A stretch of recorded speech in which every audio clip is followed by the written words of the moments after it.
lab. Responses engine 5, engine 3, engine 1, ladder 3, ladder 2, rescue 1. We've got smoke showing.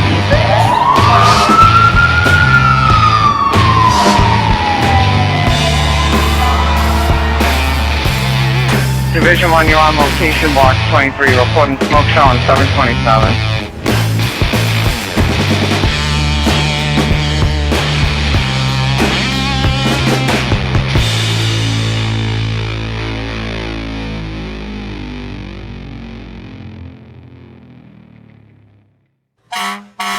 Welcome to JobTlks podcast. Our goal is to facilitate knowledge sharing. The views and opinions of the hosts and guests on the show belong solely to the people expressing them. We do not represent the departments, cities, or towns we work for. All right, guys. So we're gonna get going. So welcome everybody. Welcome back to JobTlks. We have two really special guests today. Our guests are always really great, but we got two chiefs on today. One former chief of Stoughton Fire. This is Chief Ed Carroll. And we have our current chief, Mike Carroll. This is a special day for us. The boys couldn't make it here today, so it's a little bit different with some scheduling conflicts. But this is a good day for JobTlks, for all you listeners, and for especially for Stoughton. We get to kind of talk about some things that are near and dear to our heart. The subject today, and Mike approached me a few months back, and he said, "Hey, I have a really good idea that I want to run by you for your show." And when he presented to me, it was like an immediate yes, something that we definitely need to talk about. It is a tough subject sometimes, but these are the things in the fire service that, as much as we hate to talk about them,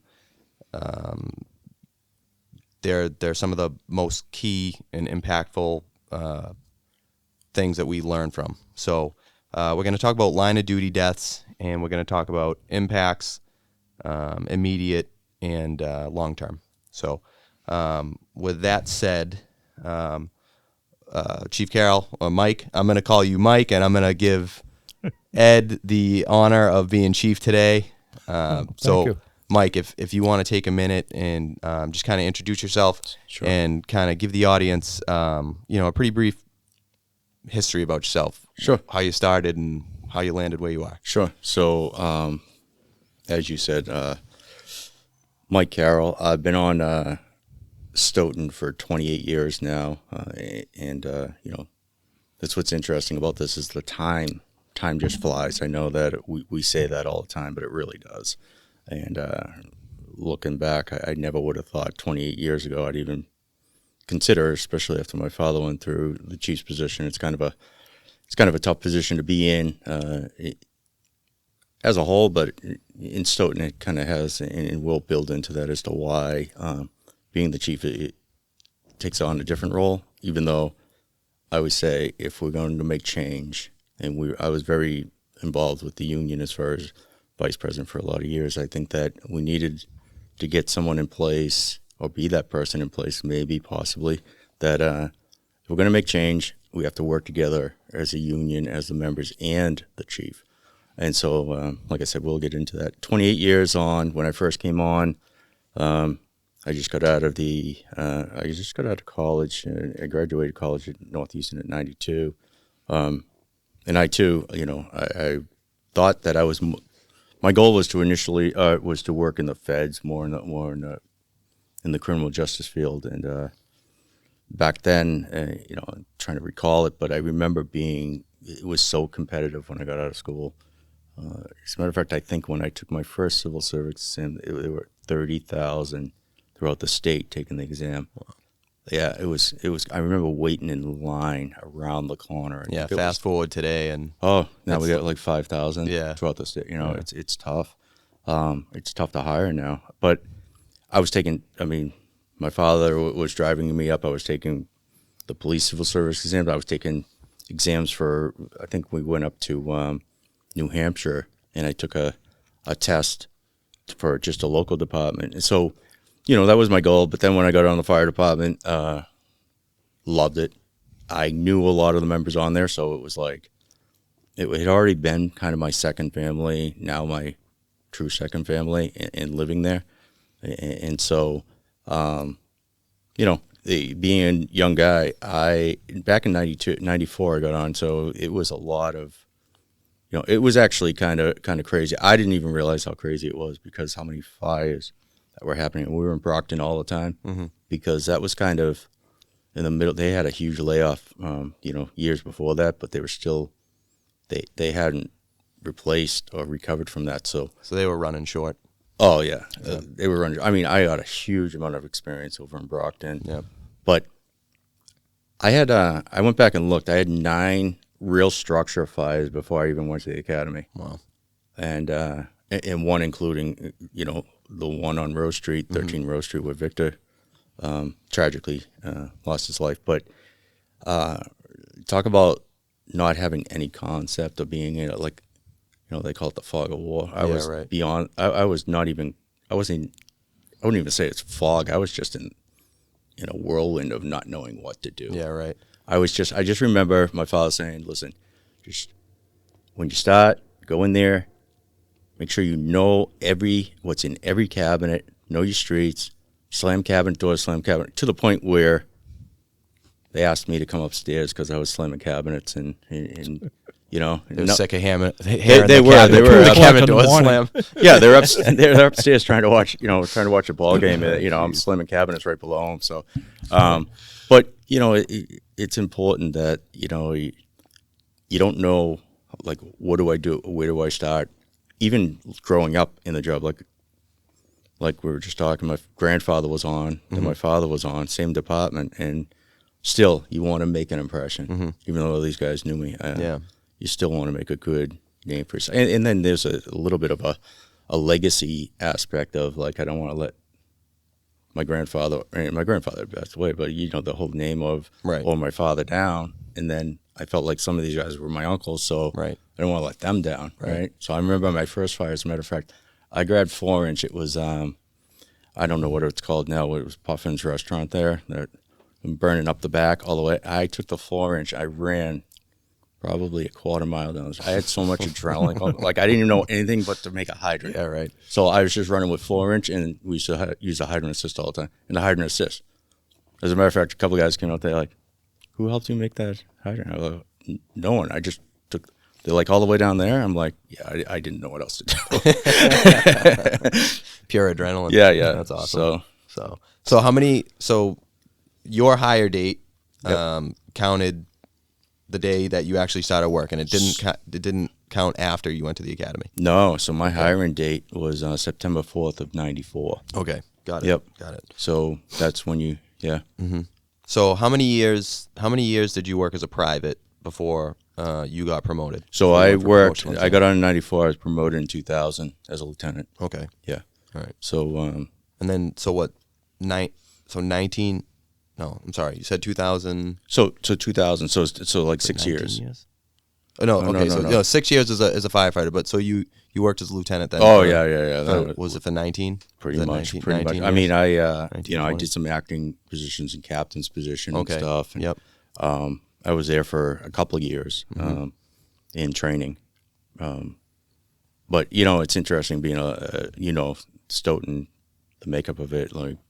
So you're a senior lieutenant, and a lot of times you're in the car, depending on who's your captain, right? So when I was doing my E&E for the deputy's exam, I calculated like all the days. I did almost 4 years at total in the car. Wow. And that was just like your 24s. Right.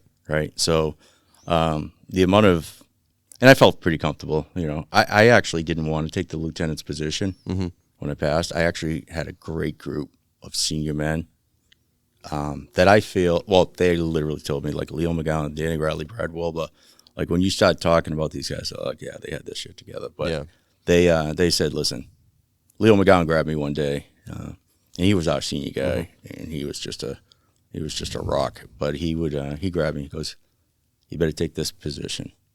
I go, what, over you guys? Like, you guys they all had 20 plus years on, and they were hardcore. And I was like, and they're like, "We're not going to let you fail, but you can't let this go by." Right. And so I felt comfortable after that of taking that. That's good. And me and my father had conversations and Henry Chipman and stuff. And Like, yeah, because Stoughton isn't a huge department where these opportunities open up that much. Right. Right. So if you're not going to take that position, who is? Right. Right. Yeah. So, that was Well, that's good because they raised you and then they saw you as probably the future of the department, and then here we are. Yeah, I mean, I like to think that. I think that they saw a little bit of change starting to come with, who were, so after me, we got one medic on. So they saw, even though some thought it, they saw that was where and the medic wasn't from Stoughton necessarily. So I think they might have had, because it went from, my father and I were talking about this right up, there were so many Stoughton.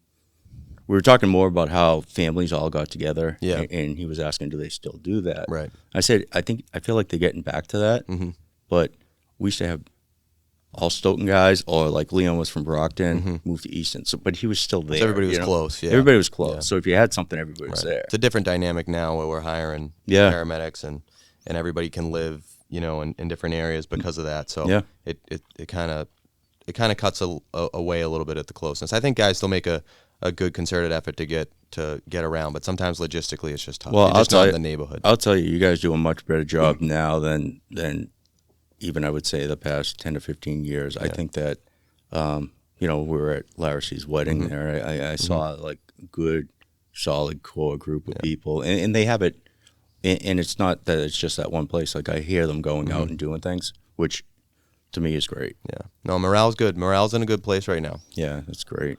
So, Chief, we got Mike's story. We have his coming up, but yours goes a little bit further back. So, kind of give us a brief background. How did you make it into the fire service? Well, I got out of the service in 1970, and what I always wanted to do, my father was a Boston cop. He got injured in the line of duty, and he had to retire because of that. So I wanted to be a cop, and my father-in-law says, listen, take the fire exam. You won't be sorry. So I did that. And luckily, I got on, and I knew, because of my father-in-law, I knew a lot of the guys there. So when I got on, they put me on a shift, and the lieutenant told me, you stick with this guy, just stick with him. He's going to teach you everything you know. He wasn't a senior man. He was just somebody a couple of years older than me, and he was a good firefighter. And I'm still hanging out with that guy. Are you talking about Henry? Henry, Yeah. Henry, I'm still hanging out with him. We're still...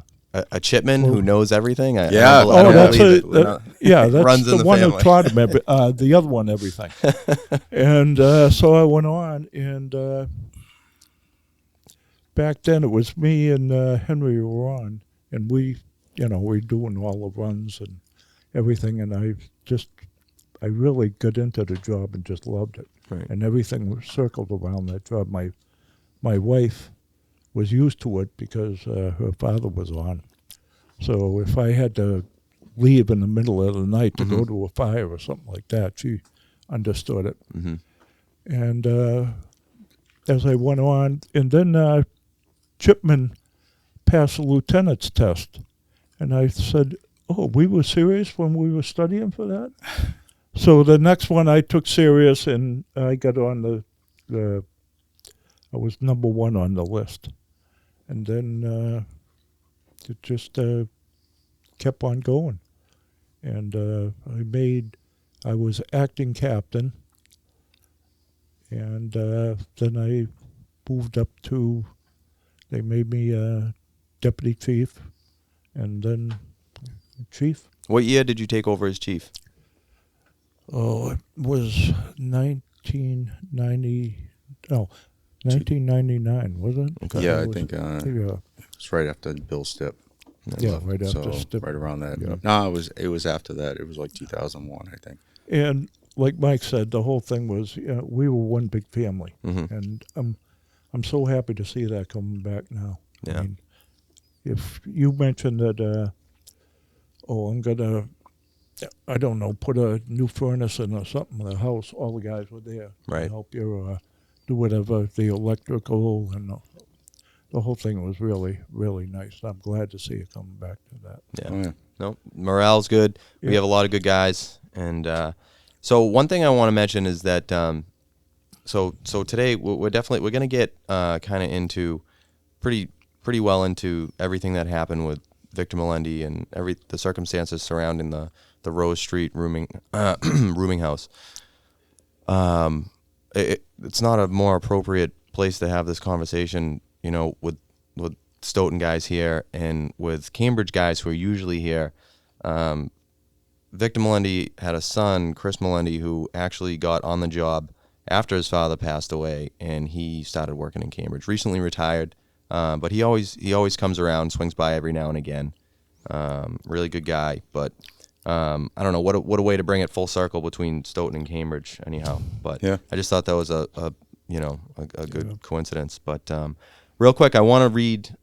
This is the epilogue from the original study that was done about Victor Melendy, and it's pretty important. I thought it was pretty fascinating, actually. But I'm going to read it, and it goes like this. It says, despite recent advancements in technology, firefighting will continue to be hazardous to personnel.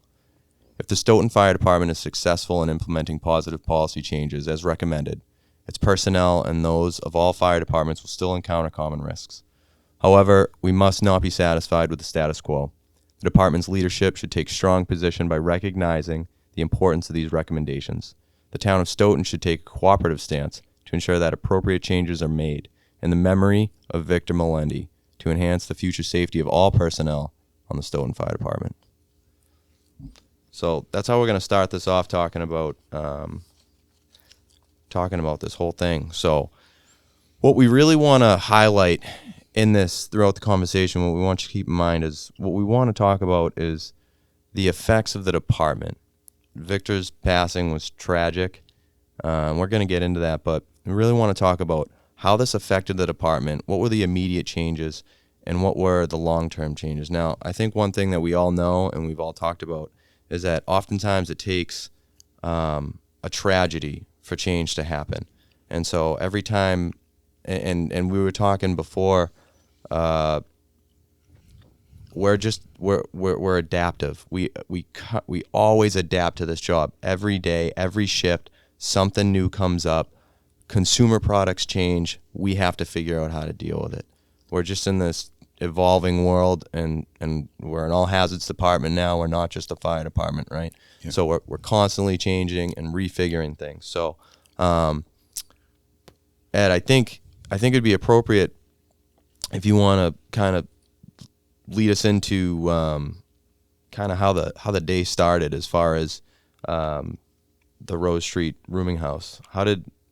What was your position that day? Where were you working? I was a lieutenant on the ladder truck, and the senior lieutenant was Lieutenant Chipman, was the senior. He was in charge of the ship that day, and he was on the engine company. And we got a call at the time for smoke in the rooming house on Rose Street. So we pulled up, light smoke showing. I went in. Well, I won't get to that yet. Yeah, go ahead. No, and I got in, and then we did a quick search, and it just light smoke, and then all of a sudden, remember Victor went to the left, I think, and I went to the right to make the search, and just a ball of fire Yeah. came out of that.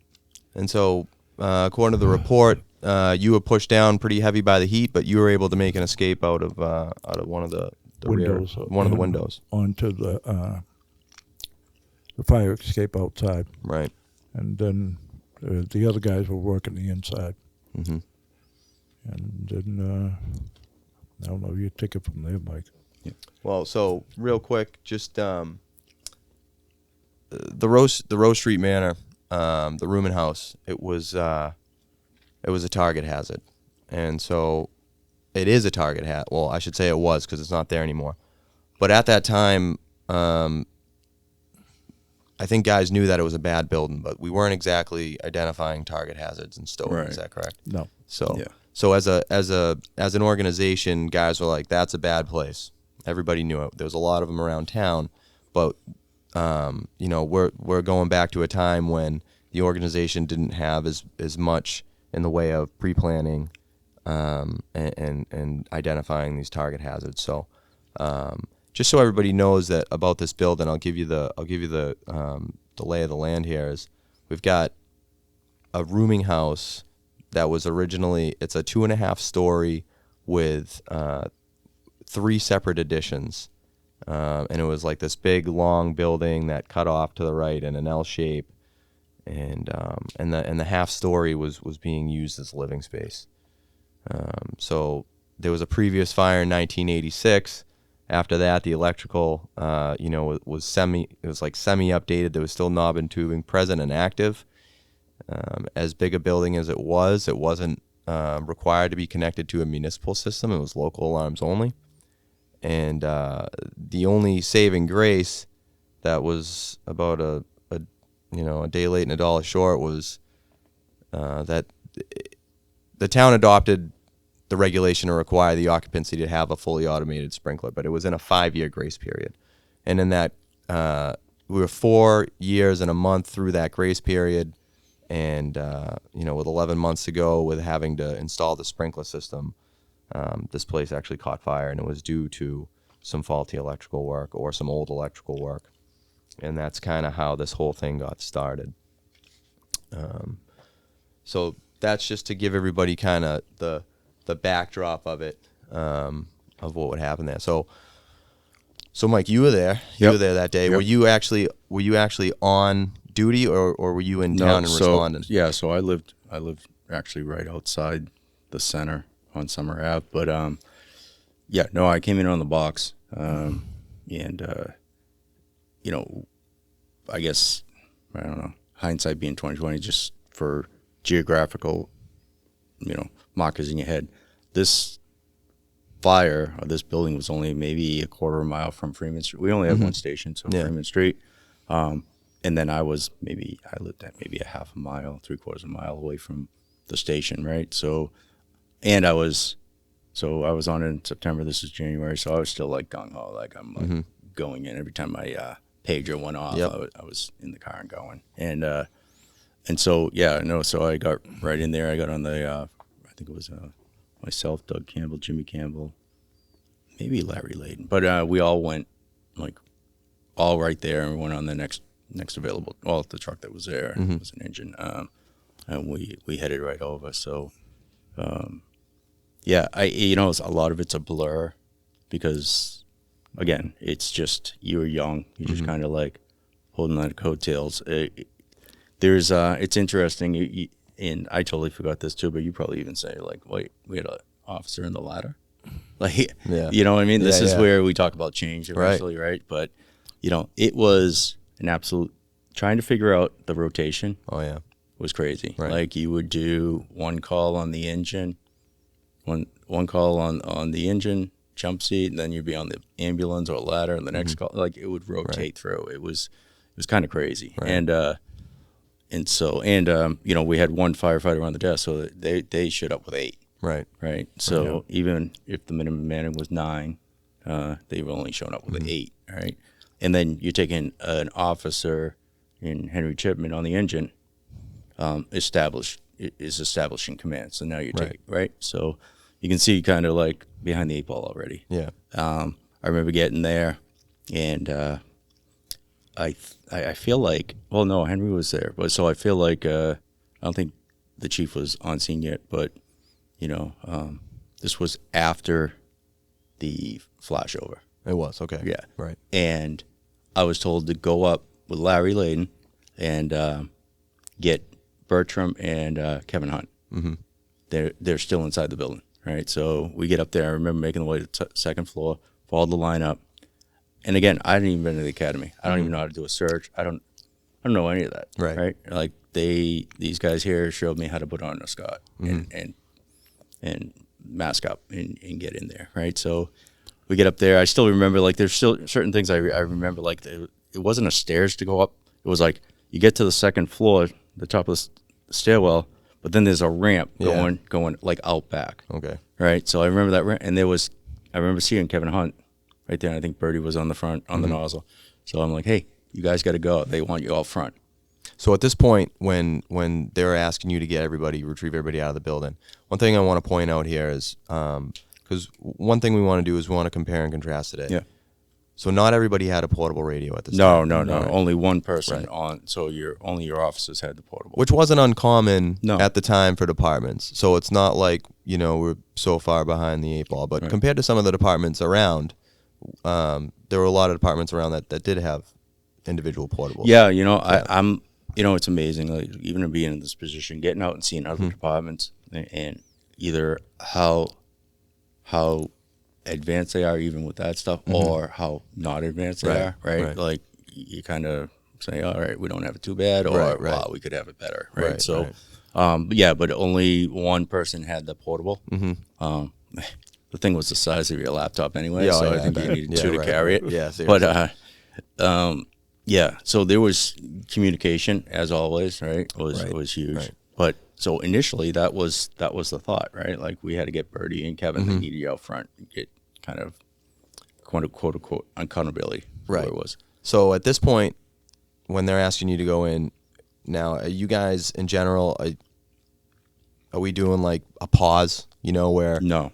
So it wasn't a pause, it was just So get them, bring them out. So as far as I knew it, those two, so they may have called them out front, and that's why they told us to go in and get Birdie and Sure. Kevin, because they didn't. They were Right. still on the line.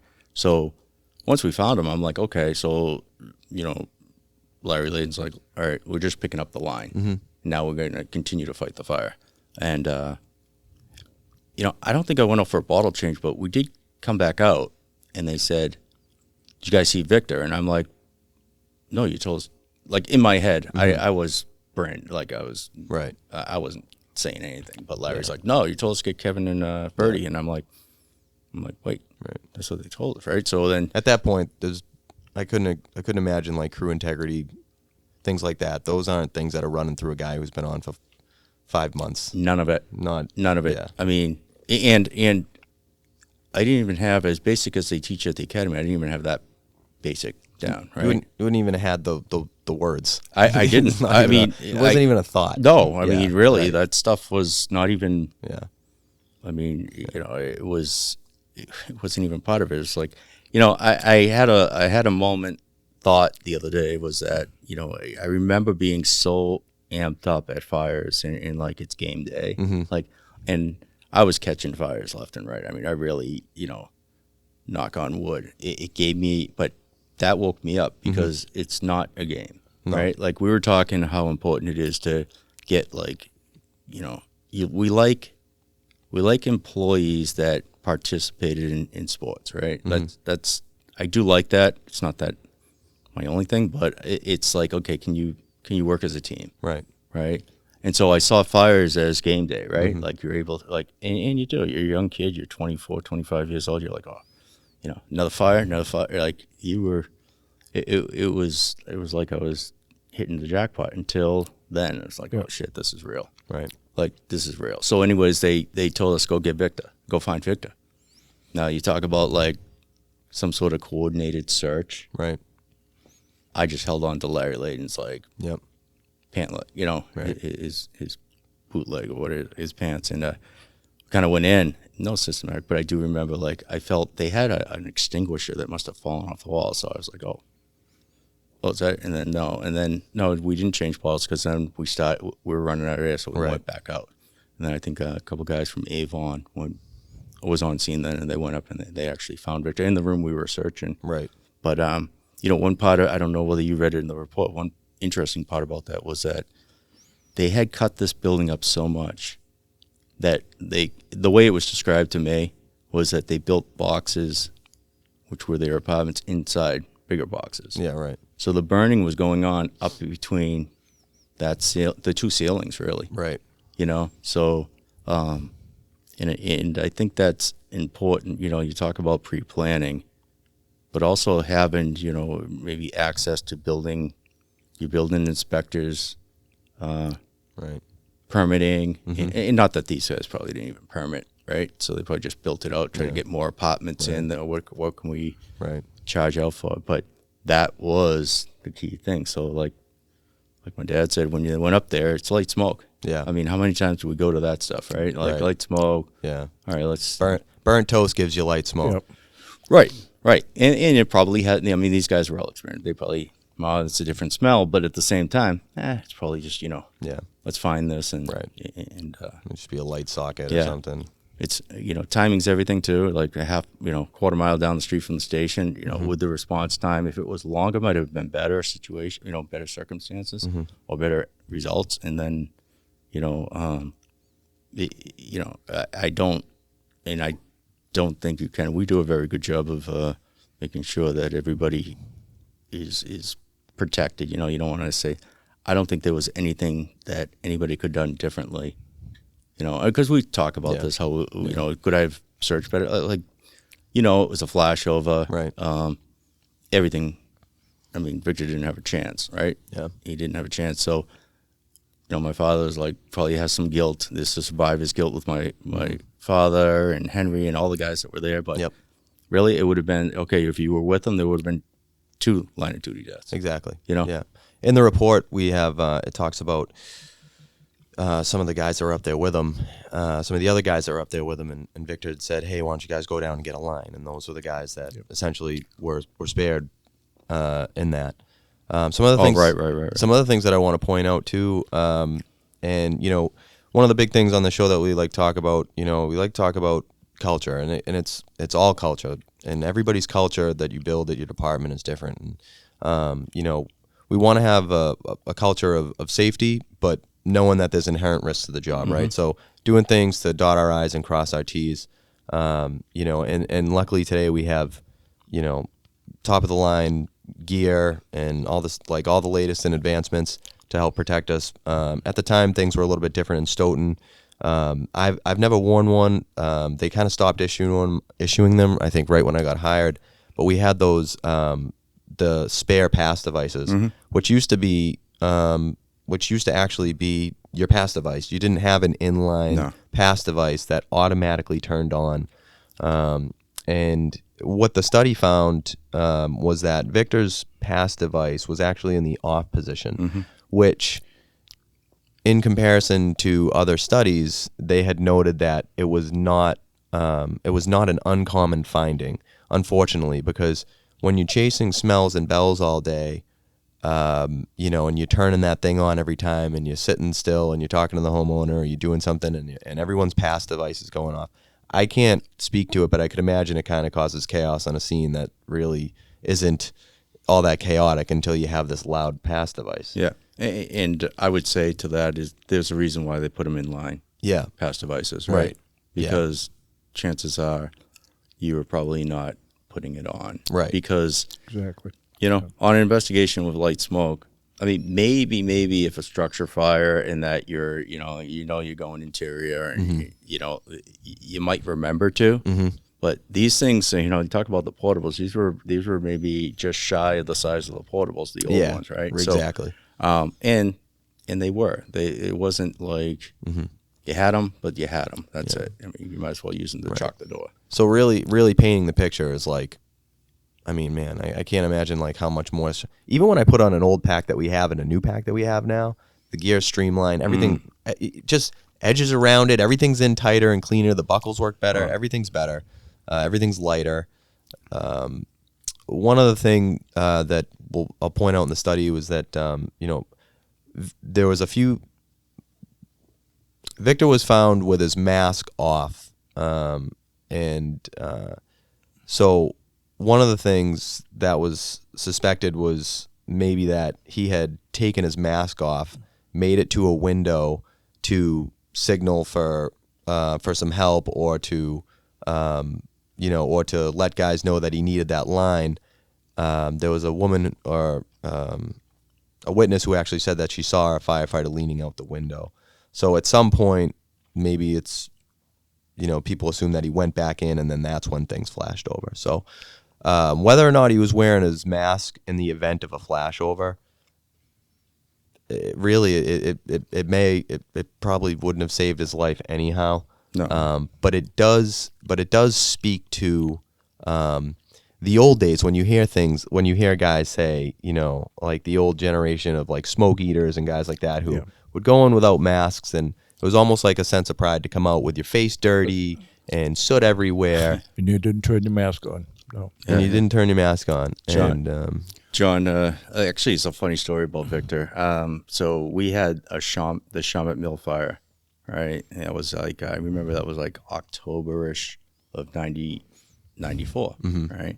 And again, I went down there in the ladder, and you know, that was a long fire. Like we went through bottles, and Victor was outside changing his bottle, and in between the bottle change, he's like, and he would say, I don't know, he probably called everybody kid, but he'd be like, "Hey kid," I'm like, "What do you need?" He goes, "Can you change my bottle out?" While I'm changing his bottle out, he's smoking a butt. Yeah. right. Like that was his break. Right. Like these guys, I mean, swear they're smoke eaters. I mean, they were, and this is probably his second or third bottle. I mean, it speaks to the guy that he was too. We're not talking about, you know, I know we all have them in every line of work out there, right? Like there's guys that, you know, down here, you know, the old times you used to call them doorway dancers. Like they'd be kind of like dodging around looking, but they wouldn't really. I mean, this guy was a worker, so it wasn't like he was that type of Jake firefighter. You know, he was, and that's what I think, you know, really set home with me is like, okay, well, if this can happen to Victor, it can happen to anybody. Sure. Yeah. And to highlight that, Mike, trying to put this presentation together and trying to figure out how I wanted to lead this conversation, what we wanted to talk about.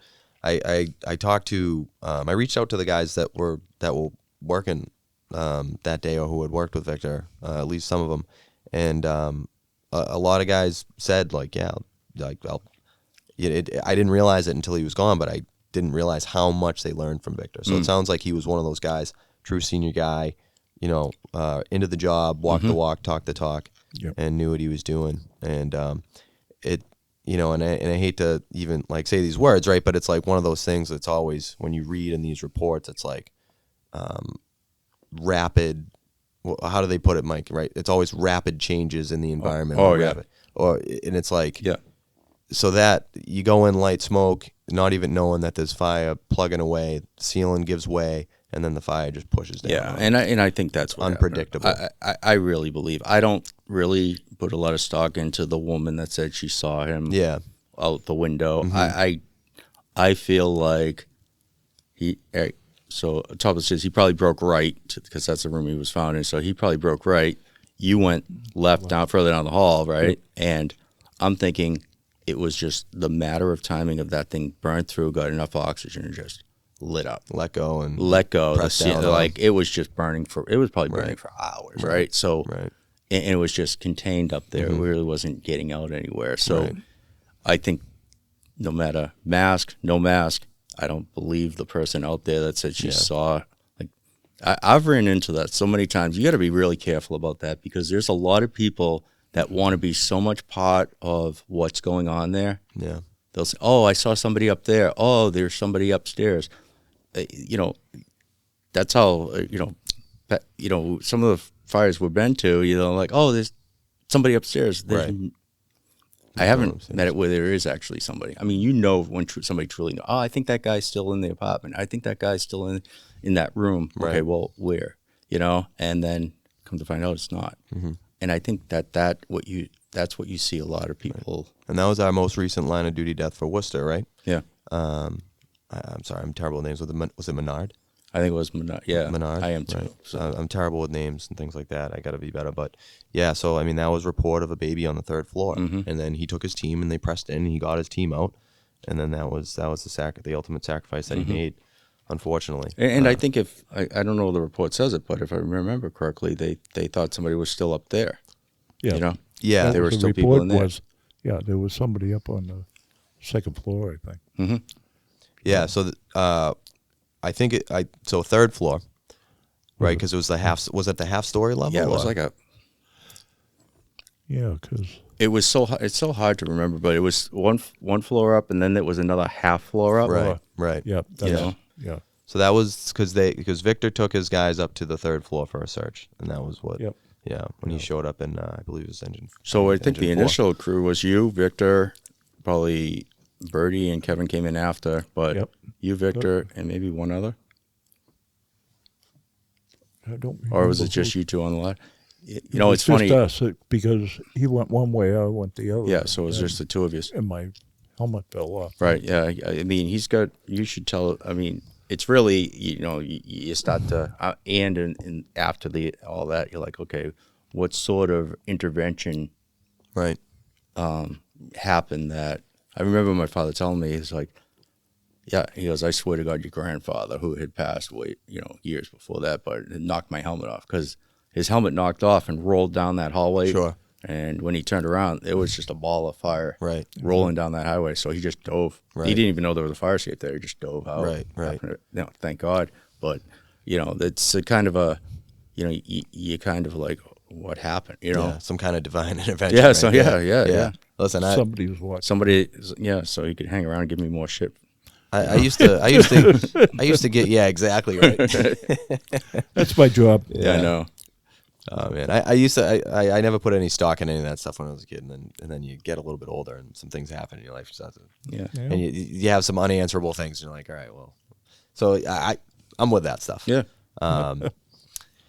So, like we mentioned, the pass device was off, right? So there was no indicator as far as like sound goes, right? You couldn't. There was nothing to find him, so it had to be done by search. As the guys are putting out the fire, it took, I think, a full 50 minutes for Victor to be found at that point. So at that point, he was transported to the hospital. Afterwards, where I believe he was pronounced at the hospital. But and that kind of sums up that fire and how it happened. I mean, everything that could have been wrong about the building was wrong about the building. And Occupants and everything. everything. Yeah. And so it just highlights the things that we're up against and the things that Stoughton itself was up against as far as where the department was as a department, its culture, the way that they did things, the way that the fire service was kind of getting brought up. Unfortunately, Stoughton fell into some of the pitfalls, and not because of the lack of commitment of the guys to the community and to the love of the job. But I think, as you guys know, having spent years on the job, and I'm a young guy, and I already see how easy it is to cut corners, not throw my hood on, or going into burnt food, and it's burnt food, and you hear the statistics about people getting cancer because they're going into burnt food calls because they're burning plastics and Teflons and stuff, and it's like, I gotta put my SCBA on for that. It's just cut corners. Right. It's an easy thing to do. Yeah. And I think one thing that I really took away from one of the last episodes we had with Joe Marchetti was that his friend and mentor Ray Roberts, he passed away from cancer, but he said, how do we prevent this stuff? And not just cancer, but anything, any accident, line of duty death, anything like that. And Joe said to him, you just didn't have the people in front of you telling you, hey man, like this is bad, or this is not how we do this. Right. And so, creating a culture and building a culture, it takes a long time and generations and buy-in from everybody involved. And it takes everybody, including lieutenants, captains, all the way up to chiefs, and all the way down to firefighters, to stay current on information and to keep on like practicing their craft, right? Just to back you up on what you're saying, there is one of the first fires that I went in. I was a young guy. I put the squad on, had the air pack on, and had the, I was in there with and there was a lot of smoke and everything else. They already knocked the fire down. And it was one of the senior men, I'm not going to say his name, but he come up and he says, take the damn mask off. Yeah. He says, you got to eat some of the smoke to find out what it's like. Right. So he took my mask off, and Right. I was there, and they're coughing, and my nose was running, and I get the hell out of the building. Yeah. Because everything was, but they were just trying to show me be a smoke eater. Right. So, Well, let me ask you, like in your career, did you find yourself having a mask on a lot when guys didn't, or eventually was it a thing where you kind of got used to having a little more smoke involved? No. I think the new generation came and you had your squad on. Okay, so you guys were helping put a stop to that. Yeah. Yeah, good. So we weren't running out of the building every, 5 minutes. Right. So, I mean, there is something like there is like something that I don't know how to put it, like romantic about like the idea of like, busting into a building, bravado, pulling someone out, like, just lighting up a butt afterwards, right? Like no big deal. I know. But it's like, it's just, at the end of the day, like this isn't a movie. Right. We're not in backdraft. You don't run through hallways that are lit up in fire and you can't see what you're doing. It's just not. I know. It just isn't. It just isn't facts. And then the squad really, everybody had their squad on after a couple of years on it. But when I first went on, it was, Well, I was, the whole idea of the hoods, right? Mm-hmm. So the hoods was kind of my mask to you, right? Yeah. So, kid, if you put your hood on, you really need to feel whether the heat's coming or not with your ears. Like, right. They use their ears as like thermometers, Yeah. right? But knowing what you know now, because how many days after were you just like, use a Q-tip and you're still pulling black shit out of your ears or your nose, or you're taking a shower, you still smell like smoke, right? Like that's all toxins, right? Even after that recent job that we went to in Easton, I washed my hair the second day. Yeah. And I'm like, why do I still smell smoke? Yeah. It was incredible. And that wasn't like, we didn't like face incredible amounts of smoke. No, I there. mean, you guys were on the roof. You know what I mean? We went in for a little bit of overhaul, but at the same time, it's like, okay, well, that's how it gets in everywhere. Mm-hmm. I'll never forget it.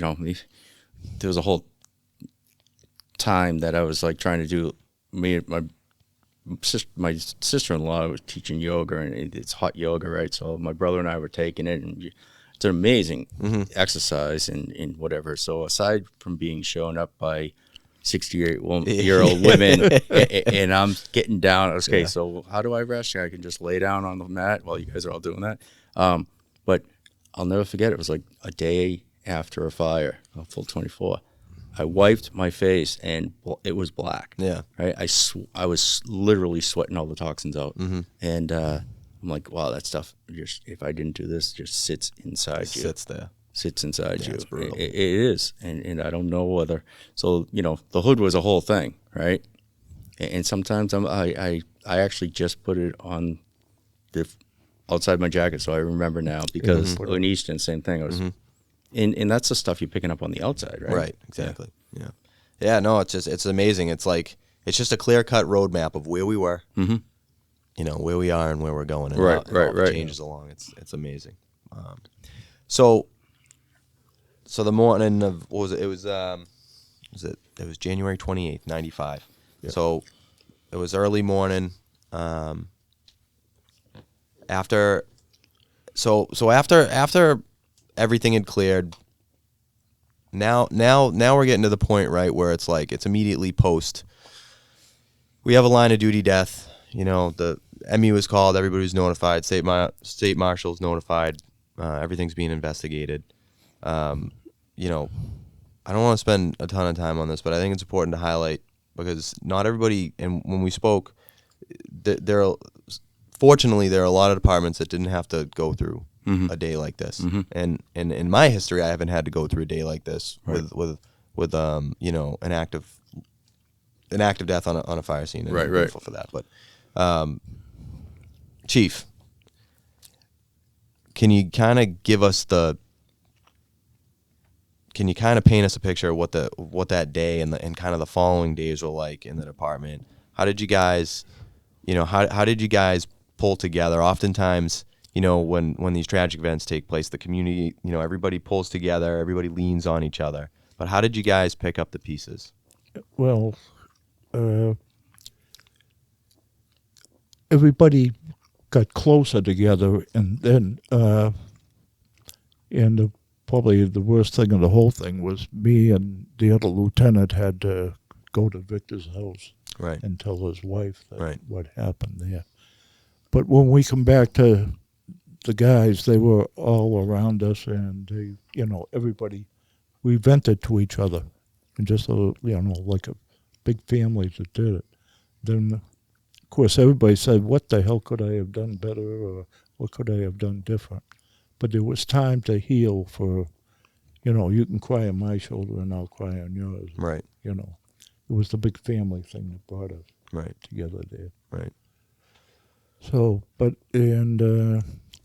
looking at it now, some good things come out of that thing. And Mike will tell you, but,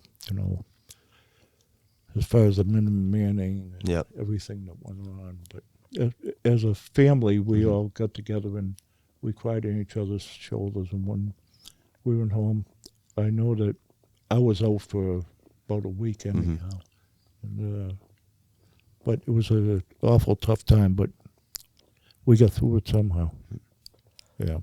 So, Mike, and you were there as well. So, in like the weeks to come after that, like what were some of the immediate changes? Obviously people are devastated, but what were some of the immediate changes that took place that you found were kind of instrumental in obviously helping guys pick up the pieces and kind of move you guys along into let's say better, safer working conditions. Right. So I even to that morning, right, I remember like sitting there going, wow, I was still in shock, like it really wasn't happening. And then, there were all these, it's interesting. You talk about like progression, right? But let's just talk about progression in the whole idea of PTSD, right? Like it was just starting that I think they might have had like a Plymouth County, like critical incident stress debriefing team. Right. Yep. That came up and really no like playbook on how do you deal with this, right? Like there is now. At least there's things in place right now, and it's okay to talk about. But back then, so especially being a new guy, like who do you talk to, right? Sure. Like you just kind of find, like I remember just sitting there watching and just mimicking who I looked up to there is how are they dealing with this, right? And a lot of them, and don't forget, a lot of these guys were like Vietnam vets, right? So they're like, they've seen shit before they were on the job, right? So, okay, how are they dealing with it? Not necessarily the healthiest way, but the healthiest way they knew at that time what worked for them. Right. So I remember, like somebody from the critical incident stress team following me around, like, do you need to talk? Like they were on me and I was getting frustrated, right? And like trying to find a place where just the Stoughton guys were to talk. And upstairs Freeman Street hasn't changed. Right. So, you go into the Get back to the huddle. Right. Joe's office, right? Like we obviously didn't have a medic lounge, but you find some place, right? Like just to get away from that because you didn't know what their intent was. Right. I didn't even know these guys were on the job somewhere else. I never even considered that. Yeah. Right. Yeah. So I'm trying to like lose myself and still be with these guys. So I remember being confused and trying to get a grasp of how, why, what just happened, and not having that answer, right? And seeing these guys that shit. When I got on the job, my father's, this Victor was one of the guys. So back then, and I don't know whether you guys still say it, but like, if you get something, right, hold on to Victor's coattail. Right? Yeah. Like if you go in somewhere, hold on to his coattail. That's the bet. That was like the biggest respect you could get. You knew the guy was good on the job if they told you, grab his coattail, he'll never lead you in the wrong place. Yeah. So now I'm looking at these guys going, oh, these guys are kind of like don't know what to do. Right now I certainly don't know what to do. Right. So I would say that initial impact, and then the families, right? Like you gotta kind of talk to your mother, you got to talk to your wife, you got to talk to your family, and they're confused. And you got to sit there and relive it. You have to relive it, and then you got to sit there and try to explain that. Well, yeah, it just happened, and then okay, I'm going to work. You know what I mean? Like, yeah. So now I remember them being amped up too. Right, like every fire that came in or calls that came in after that. I grew up on a scanner at home, so everything that went out there was, my mother was like, Well, it's like you said, you're like, oh man, this is real. yeah, And before that, it was like game day for you, but it Right. wasn't like real in a sense as it was that day. And I'm sure that everybody and every family and every wife, daughter and son kind of came to the same realization. Like, oh, yeah, this I shit think that they realized, and that's why, it's interesting. It happened in Stoughton. I don't know what our numbers were back then, but we're not a huge happened. It's department. like 3,400 runs. Right. And I think it was like 1,400 medicals. Right, for and that year. maybe if we had 10 per shift, maybe we had one over. I'm not sure, but you have 40 guys on. So, we're not huge, right? So, like my dad was just saying, he took a week off, right? Like, I like in today's world, yeah, I need a week off. The guy I was just up, searching with, died, right? Yeah. Like that's like a week. You take take the a year, month. Yeah.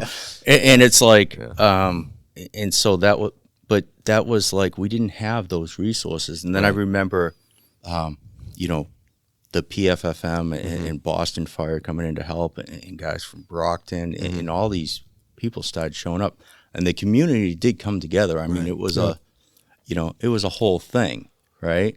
But you were still not sure. Where's this going? Right. Yeah, we're supposed to do. Yeah, what are we supposed to do?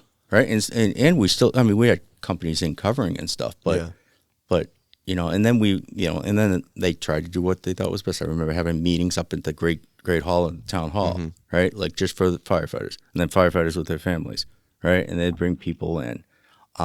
So it was a grieving process. First of all, it was shock and awe, and then it was a grieving process, and then it was, and as time went on, it settled in on people where we saw people either retiring, Right. leaving, or having to take more than a week off, right? So it really impacted the department, and the union really stepped up. Really stepped up. I didn't really know. I knew of Chief Suave. I knew Chief Suave a little bit, but I didn't know him. Right. And I worked there long enough. He's still the chief. You really don't have any Right. interaction, right? So, but I don't even actually remember him being at any of those things, but I remember the union having to kind of, I mean, this is a little bit further down the road, but having to, okay, we need to make this right. The union was more or less the tail that was wagging the dog. Oh, the union was it was the motor and the drive, right? Yeah. Like and it never stopped, Yeah. right? It's very, it was great that we had a really good union there, because you talk about some of the policies in implementation. I mean, putting things in their contract. But I remember sitting with these. There were two studies done, and one was a kind of a smaller, the Rose Street, and then the MMA one. And it's funny, they didn't really interview me on one of them, and then I was reading them a month or two ago, and the old interviews, and young firefighter, I was labeled as. They really didn't even take my name down. Right. But, it's, and that's why part of this is like, okay, this can happen anywhere, and like, and we probably do a better job of it now. Knock on wood, we never go through the skin, but make sure we're getting everybody involved in debriefing, and make sure they have some sort of way to get their shit out. Right. Make sure they're part of it. And when I read that, I'm like, young firefighter? Are you kidding? Like, okay, right? So I mean, It's almost like discredit. this guy. Yeah. Doesn't count, but here's what he has I to found say. it crumbled up in the bottom of that drawer, by the way. And so talking to so the Rose Street one was more local. I remember Chief Ronayne or Deputy Ronayne came in for that. Yeah. They kind of Deputy Anderson, I think, over in Randolph came in. Yep. Like they brought in who was the area. I don't know whether Are you talking about for the review board? I think it was a review. I don't know whether Chief Galligan was involved, but he like all kind of what was probably legacy type leaders. Now let me ask you, who? So when you say they brought in, who was this? So I don't know. Review board. No. So this review board, anyhow, guys, I want to put it together, and I just want to kind of not finish off what you're saying, but to go ahead. To put it in clear perspective. After the event, I think everybody, I'm sure in the town, you highlighted how the community came together. You had Boston and Brockton. You had some of these big departments coming in and helping us with everything that we needed. Because like you said, there just wasn't a playbook for it. There wasn't. For us, We were right? trying to figure out the funeral, right? Like, and so all these things going on, and then we have this review board that gets put together, consistent of active and retired members of several departments, including chiefs and all sorts of other elected officials, but really strong union guys. And they did a study. It was a complete post-incident analysis of the rooming house, and they also included all the recommendations to try to avoid future line of deaths, right? But also to make drastic improvements to the department. And we don't want to beat a dead horse. I think the best way to put it is that at the time, Stoughton was a great fire department with great members who cared very much about the community, but it was an organization that lacked critical development. And as we talked about in the fire service, everything's evolving. And at that time, it just seems that Stoughton hadn't evolved with the times necessarily. You had a lot of guys who loved the job, but they didn't know how to take it from where it was to where it needed to be. right. And so this is where this review board came in.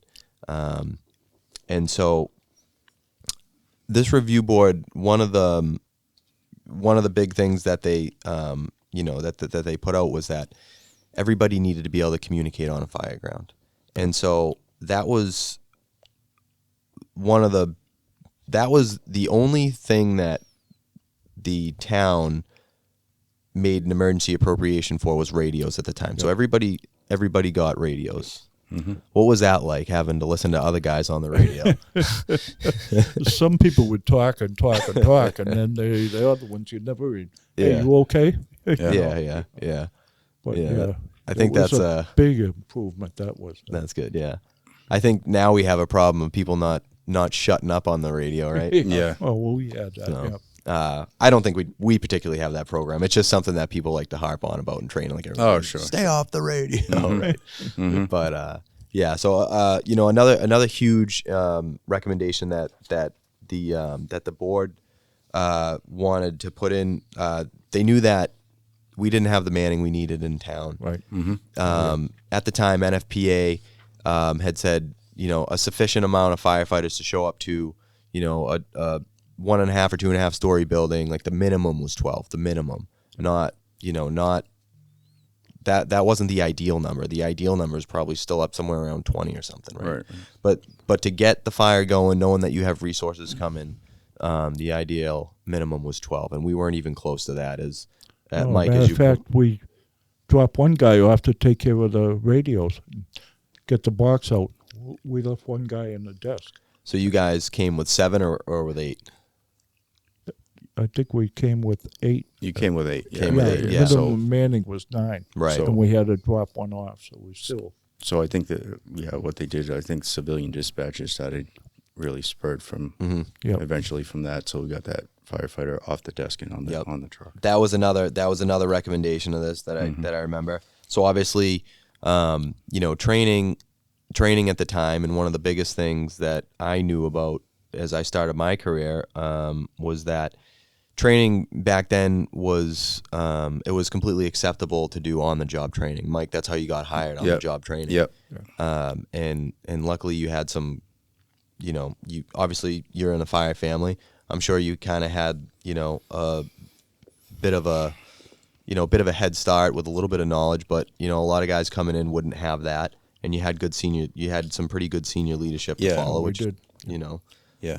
So I don't want to say like you're lucky nothing happened to you or anything like that, but at the same time, like these events showcase us that really are fortunate to have the training we have now.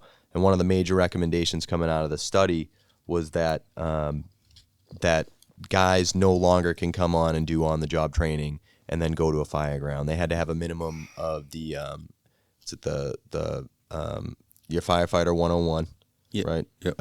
Or equivalent, and I think that's when they decided that it had to be from the Massachusetts Firefighter Academy or equivalent. Right. And that's when guys would start to get hired now after that after Yeah. that initial training. Yeah. So I remember specifically the training was a huge component of a lot of the stuff that came out there, because there were training records, right? Like, this is what I had warned some chiefs of as I got more comfortable in there. You know, they will pull everything apart. I mean, don't forget, NIOSH wasn't really even looking into this stuff back then. Right. Right? So there was no NIOSH report on this. Right.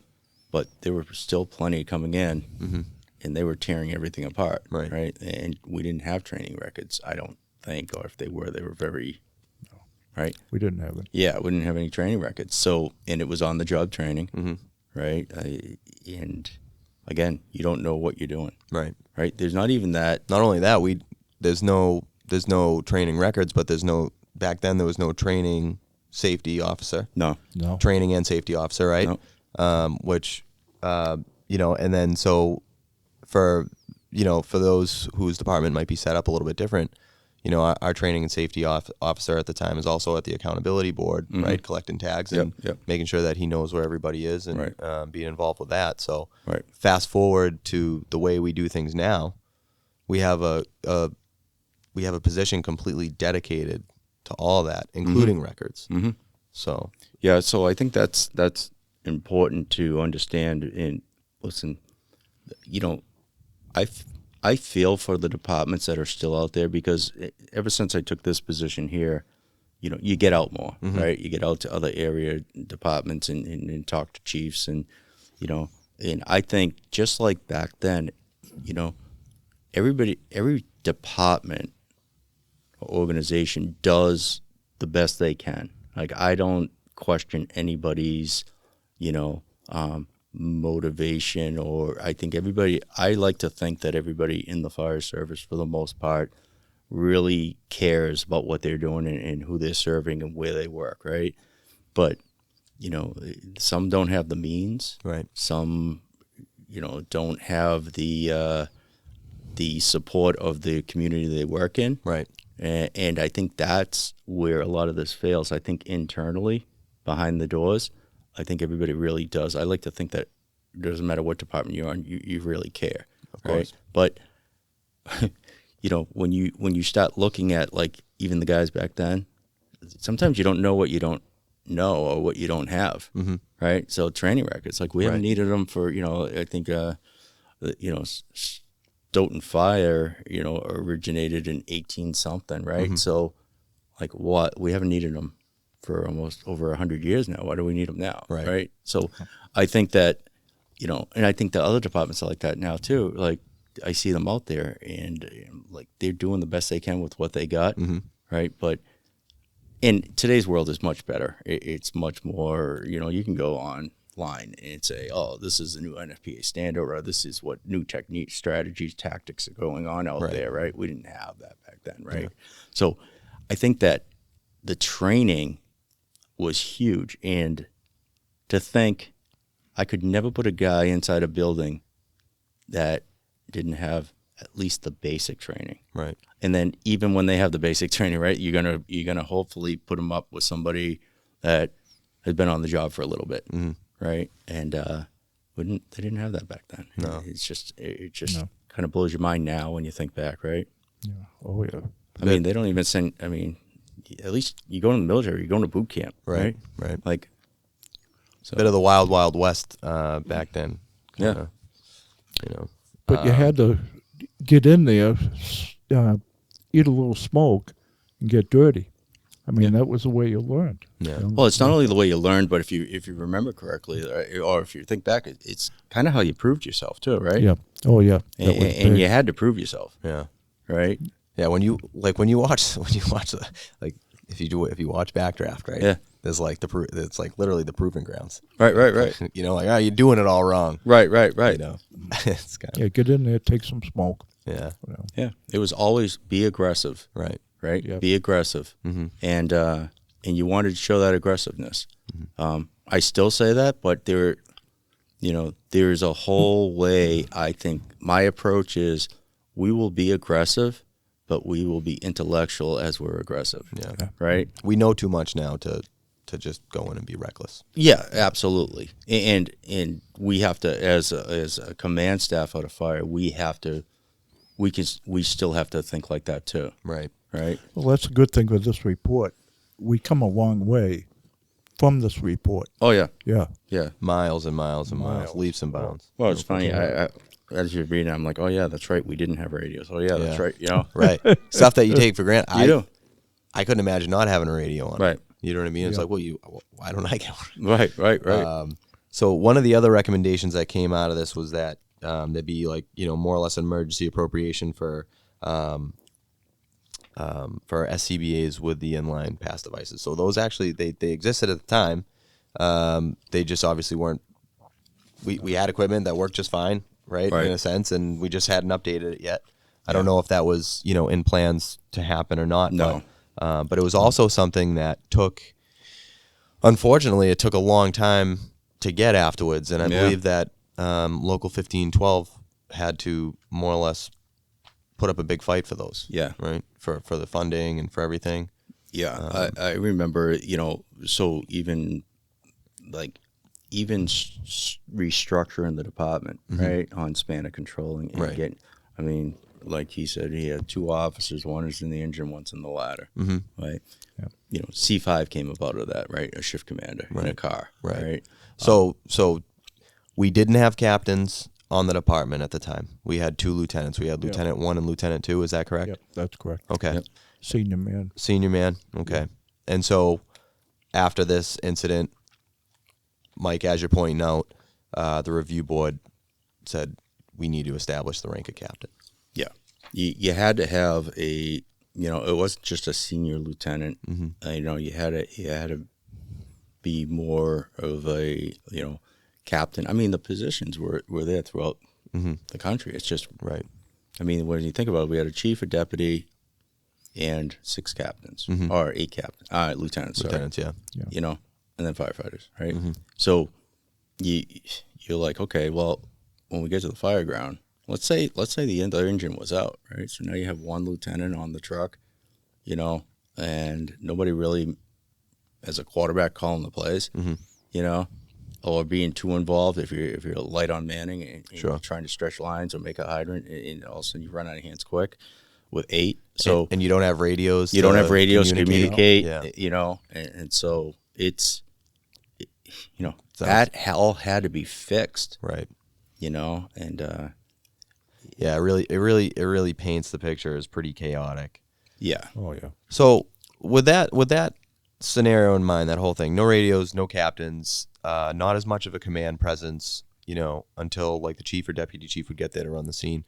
And you'd said you'd caught a lot of fires. I know some of them in Brockton. I bet somewhere in Stoughton as well. But oh yeah, I mean, and especially in your career, but things seemingly went pretty good up until then. Like you guys went to fires, you knocked down fires, you handled fires just fine. Yep. Yeah. So I mean, it's just, and it's like an ode to the generation, right, who figured out how to do things with less, right, with less, with like less capability to communicate. I know we had radios, but not everybody had portables, right? I mean, but we still had to get the job done with less. And so it's just an interesting take. We backed out and let it burn. Right. That's what it was. Right. Or surround and drown. Right. That's- Right. So you took care of immediate life threats, and then after that, it was all right. Yep. Back out. Yeah. Right. yeah. I mean, he tells me the story. He went up to he responded up to the Great Chelsea fire. Okay. Yeah. Oh, I and- didn't even. Oh, Yeah, and he's like, shit, you talk about it, right? He's like, what do I do? And they're like, listen, if the fire gets there, take the axe, cut the line, and go. Oh wow. Yeah. I mean, Yeah, I'm like, pretty wow. but I was on there. I wasn't on that long, and all of a sudden, everybody said, "Okay, get your gear. We're going to Chelsea." I said, "What the hell is Chelsea? What are we gonna do when we get there?" And then we pulled up, and the whole town was burning, us city. Jeez. And then we made the hydrant. We pumping, and yeah, I think it was a deputy chief or a chief come up. He says, "If I tell you, cut that line with the axe and get the hell out of here. And I think Lieutenant Chipman was the pump operator then. Oh yeah. Wow. I think I was in charge of the axe. Yeah. The axe man. Yeah. The axe man. But where the hell is Chelsea, and what are we going there for? You know? Yeah. And it just goes to, listen, you talk about the way Stoughton runs, and now you all of a sudden responding to Chelsea. Mm-hmm. Right. And so Who the hell knows what they're doing? Right. I mean, not Shit. to, Shit, they didn't have a GPS. right. Yeah. Like I would have been like, oh man, I think we missed Chelsea when it's the exit. But yeah, no, it's technology certainly helped, but Right. The way I think that that we ran and you're right. I didn't Stoughton had a lot of fires then too, so it wasn't just Brockton. It's just I say Brockton because they didn't call us. Well, they were calling us quicker. Definitely, we were going on all their seconds, I think, and so it was really burning good when we got there. Yeah, but again, it go back to they did a good job with what they had in Stoughton, and then so they didn't see the need of, or maybe there wasn't that progressive type mentality, and support. I go back to support the town, which ironically enough, like yesterday, I was talking to you, and I'm waiting outside town hall to go in and get and the town came together, and they were great. right. And the next chief who came in, Bill Stipp, I swear to God, they gave him a open checkbook, right? Do whatever you need to do. We just need to get all this stuff done in the report. Right. But that fades, right? It does fade. Yeah. It really does. And I was sitting in the parking lot of Town Hall, probably right around the room that Victor had died in. If you went straight up, right? And it's just a parking lot now. Right. Right. And I remember my father when he was chief walking around with these studies, right? This is going to be my why, right? I go back to that, right? And at that point, people weren't really paying attention to it anymore. Right. They're like, yeah, well, we got other things to put. Right. What's amazing is I've spent the last few weeks really going up and down these studies, and it's amazing to see how things were back then, how things are now, how some things have changed, how some things have stayed the same. But these two reports are literally these are manuals that we could all live by. Right. Yeah. I mean, it's unbelievable. I mean, these things came out 20 some odd years ago, and they're still relevant right now. Yeah. Which it's I was thinking let me dust these things off, ancient history, and it's not. I mean, it wasn't that long ago, but it's amazing how many things on here are still relevant today. Yeah. I don't know. It kind of blows my mind. So one of the things that I wanted to point out, or that you just pointed out, Mike, and I definitely want to talk about a little bit, is how things fade, right? And it goes, and it kind of goes full circle to what you said earlier about how do you know what you don't know, and you said it in a different context, but it's the same here, where even as professionals, which was the context that you mentioned, how do you know what you don't know? Well, you went to other departments and you're like, oh, geez, they have this, they have that and that. That's insane. That's awesome. But how does the citizen know what they don't know? They have no idea. And they don't have the time to sit here and become professionals about this stuff. No. You know what I mean? But nobody wants to get hit in the checkbook. No one wants to get hit in the wallet. And it makes it very difficult. And that's not to get into any of the political ends. No, but there is that aspect. But it's a huge aspect. So it's a huge hurdle for me in my position now, right? And I can't believe, I think we talked about this yesterday a little, John, is that we in the fire department are closed off, closed niche type living, right? Outside of responding to calls, we like to get back to quarters and be around your group and hang out and, whatever you're doing, right? But we don't, even when, I was with Chief Nardelli, and, the minute he walks in, they signal over there, chiefs and quarters, right? Yeah. And if anybody from the outside walks into Stoughton, it's a signal 13, right? Right, which took me a few years. I'm like, why? What what is that all about, right? Yeah, like, right. I mean, somebody from the outside is in, right? So everybody kind of scurries, Yeah, right? snap to. Like,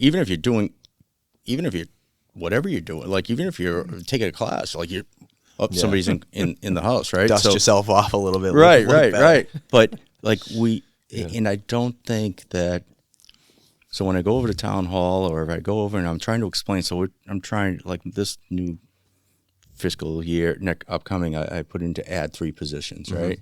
And it took me 3 hours to explain, and it's nobody's fault. No. Like, it's not the people's fault that I'm speaking to. So it took me 3 hours to explain and make them understand why. That, they wanted me to hire one person, or can you do it like a part-time? And I'm like, okay, let me back up and show you our schedule. Like, I had to pull our software out and say, this is our, so if you're not going to give me 3, then don't give me any, right? Like, that was the bold statement, because you got to see how 3 is going to impact Right.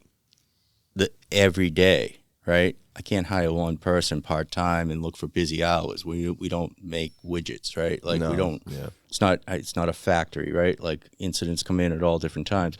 I ran reports of, there was one year, I think it was 2020, our busiest days throughout the year were Mondays. Yeah. Right? And then 21, our busiest days were Fridays. Yeah. Right? No rhyme or like there's reason. no rhyme or reason. Yeah. So I can't, like, even explaining our job, and I think that we do a much better job now, but we don't, I don't think people have the time. No, they just think that we don't get many fires. Right. Like last night, they had a fire down on Stoughton Street, right? Now, this is what, I forget who told me this, in an old time said this, but, like, unless it's burnt to the ground and there's flames rolling everywhere or whatever, it's not even covered. But they made a nice stop last night. Yeah. Right? And it was a matter of circumstances. Somebody came home, Right. they smelt smoke, Yep. it was burning in the wall, right? I mean, we had a good response time. Thank God everybody was in quarters at the time, and the ambulance weren't out, and made a quick stop. They got there in good time. They made a quick stop. Yep. No one's going to know about that, right? I got to admit, I got the box 7 on my phone, Chief, and I started in, and then I heard it was a small electrical fire, or what they thought was a small electrical fire, and I turned around.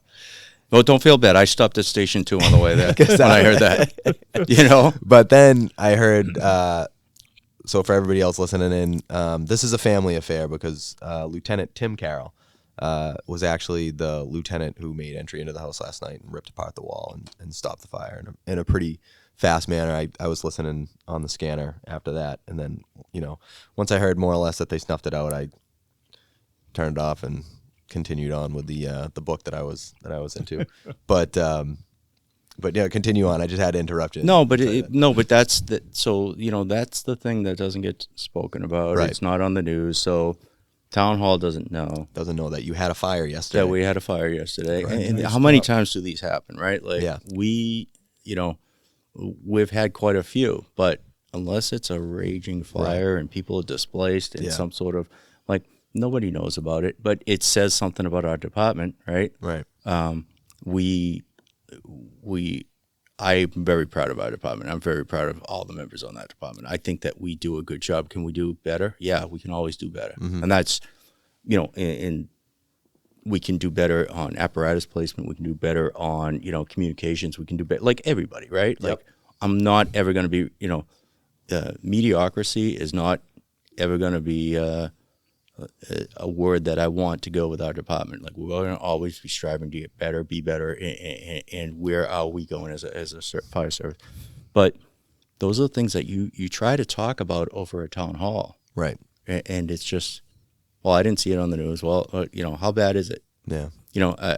No names mentioned, but there's somebody who was high up in our town came to Station 2. At that time, we got a call for Easton had a fire. We were Right. working fire. And they're like, "Oh, this is amazing. What are they doing?" So I'm trying to explain to them. They were in my office. I'm trying to explain to them how Everything backfilled. it all works, Yeah. right? And they're like, "Yeah, but I don't understand." So the town of Easton does not have a fire department? Right. And I'm like, okay, let me back up. Like, this is, and it's my fault, right? Like, I've learned in this position that I cannot talk lingo. No. you can't talk lingo. Like you really, I don't. But what a teachable moment. Yeah. What a way to like get someone on your side, educate them. Oh, I mean, the whole idea of like citizens academies and ride-alongs with people that are making financial decisions on the fire department right. are huge. I know the PFFM does something huge. I know that, the area, like the FCAM and whatnot, they try to get these whether it's state officials or town officials in, and throw them in their gear and get them moving inside a building. But even a ride-along, sometimes I wonder, I always say this in certain meetings, like, do you understand the demographics of Stoughton? I don't think everybody looks at Stoughton as either they look at it how it was back in the 50s and they want it to be like that, or they're looking at other towns that they'd like to be. But the stuff that you guys are really dealing with now day to day, right? It's, there's a triangle there, Brockton, Randolph, Stoughton, right? I just think it's scaled versions of each other. Yeah. And so I don't think the demographics change that much, and I don't think the types of calls we go on change that much. And I don't know whether the people making the financial decisions in town are understanding the Stoughton that we see. Right. Right. So that has to be, and so go back to the original. Yeah, boots on the ground, right, is a term that we kind of use a lot when we talk about, oftentimes it's in, we talked about this with Chief Nardelli too. It's how some of these things that we've known forever because we see it day in and day out. We don't need the labs and the scientists to tell us that this thing works because we watched it work. Right. We want to know why it works. Right. Right. We want to know why it works. But if we're knocking down fire and kicking ass in a certain way, so they call it transitional attack, and this is specifically what we're talking about, right? Transitional attack, Chief. So in your day, right, there had to have been an instance, right, where transitional attack, you guys were doing it, you just didn't have a name for it. You probably just called it firefighting, right? That's exactly what we did. Yeah. So go in and knock it down. just knock. Now there had to have been instances where like you mopped it up a little bit from the outside, right? And then hit it from the yard. So, Yep. Right. Yeah. So and then go in and clean up. If it's different terminology now, Dad, it's called transitional attacks. Like they just put a new name on it. Nardelli, Chief Nardelli, talk about that. I remember my first transitional attacks was transitional attack that I was part of was actually a blitz attack in Brockton, right? And transitional blitz, right? Like, but you guys called it hit it from the yard, right? See, I didn't. I've heard the term, but I didn't realize that was like your error term. Yeah, it really was. I mean, that's kind of how. And because not only that, they probably did it less for science and more for the manning, right? Sure. Oh yeah, we were down 6 or 7 guys were going. Yeah. At one time. Yeah. So, I mean, they figured it out without all the science behind it. Right. They're like, listen, we got to knock this down quick. Right. And the big part of the transitional attack, I think, was tough because Leon and I went and did a class. It was finally then that Leon broke and understood that, maybe this does work. Yeah, right. Right. and it was more about getting over the obstacle of pushing fire. Yeah. Right.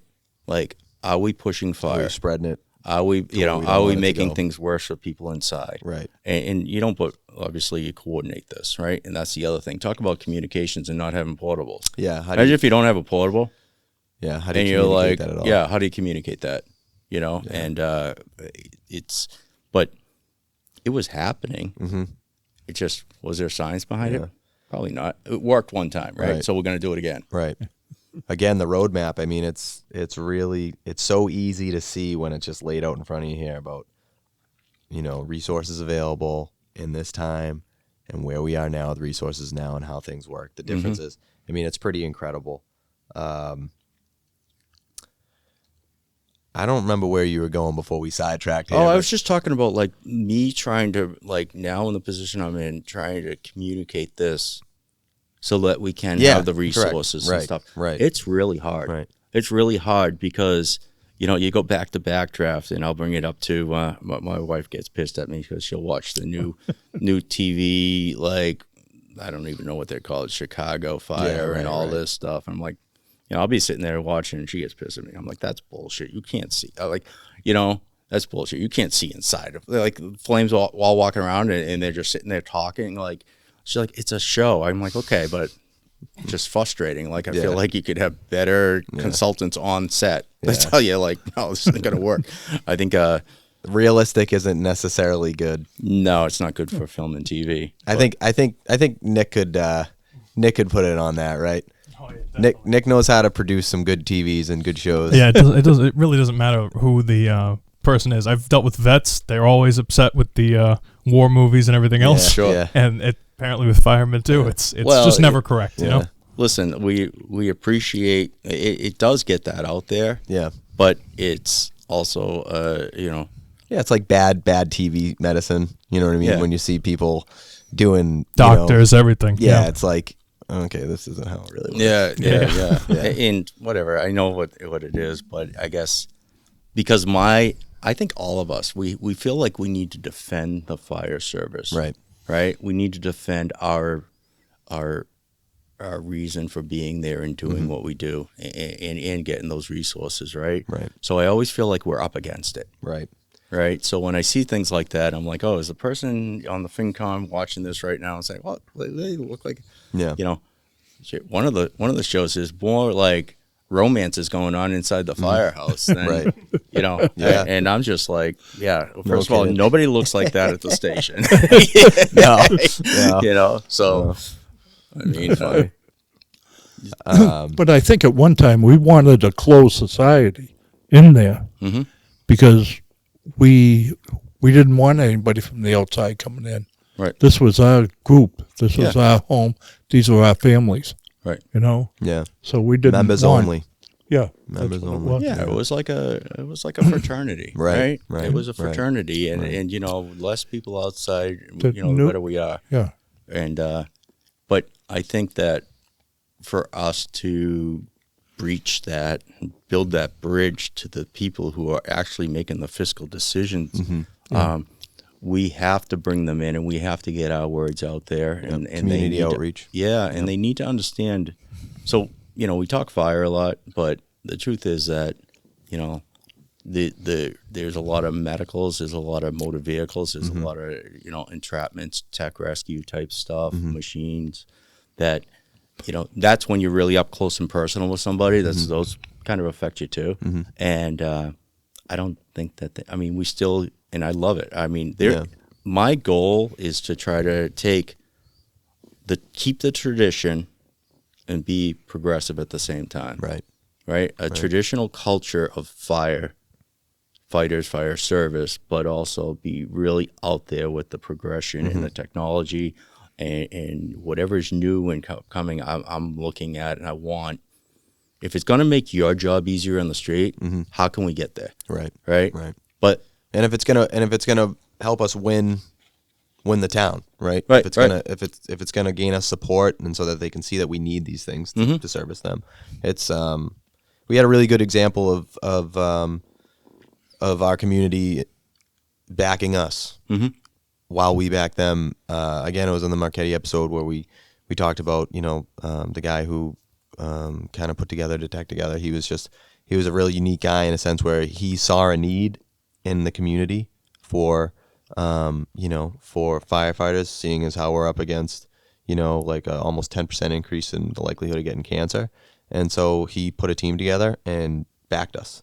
Yeah. And to like win over a guy like that, it took somebody to take some hours of their life to put together a 60-minute special on, you know, whatever, 60 minutes or something like that. And he saw it and he was like, I'm going to help.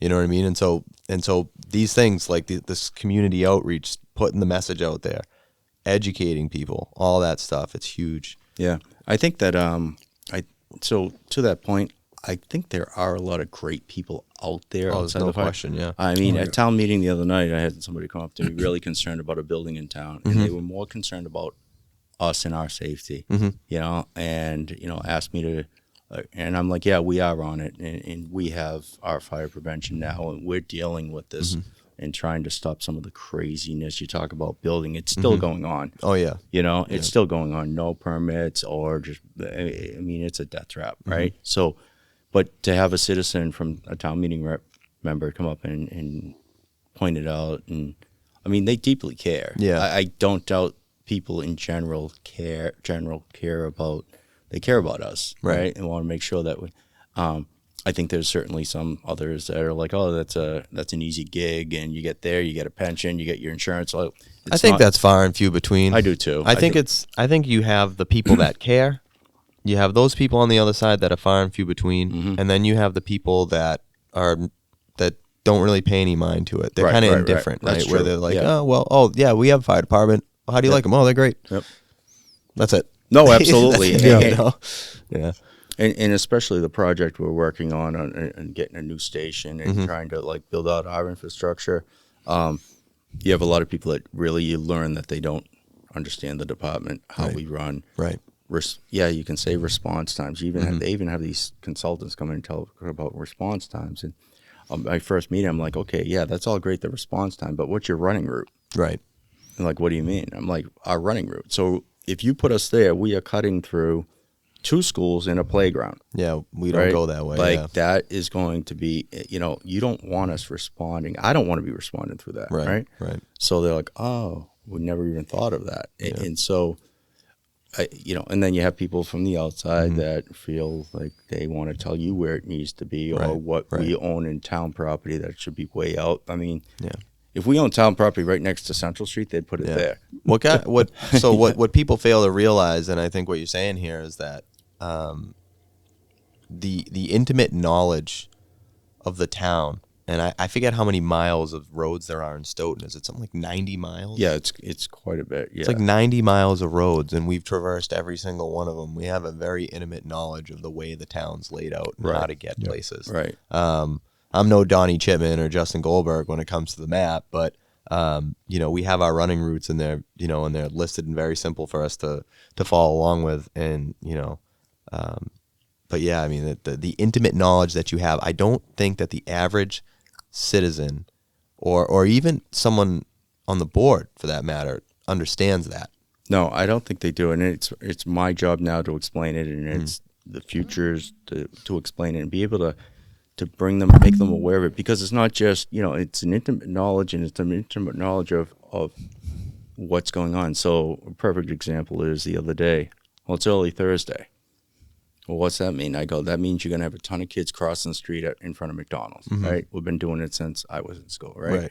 So early Thursdays, you got to be a little bit more aware, right? Or, there's certain things that happen at Halloran Park, or certain things that go on, and it's not like a special event. It happens like every Saturday, the playground is packed, right? So understanding that and knowing that, because they wanted to put a station like right in that neighborhood. I'm like, it's not going to work for us. I do not want little kids near a piece of apparatus as we're pulling out and heading out. So, it's that stuff, right? And yeah, you're right. I mean, listen, I'm still learning some of these streets, It's the little things that you don't, they don't even, how do you know what you don't know? They don't even know that they don't know about the intimate knowledge of even just the basic streets. Well, that's why I say it was, so I would say Chief Stipp, who came from Streamwood, Illinois, right, had no working knowledge of the town, right?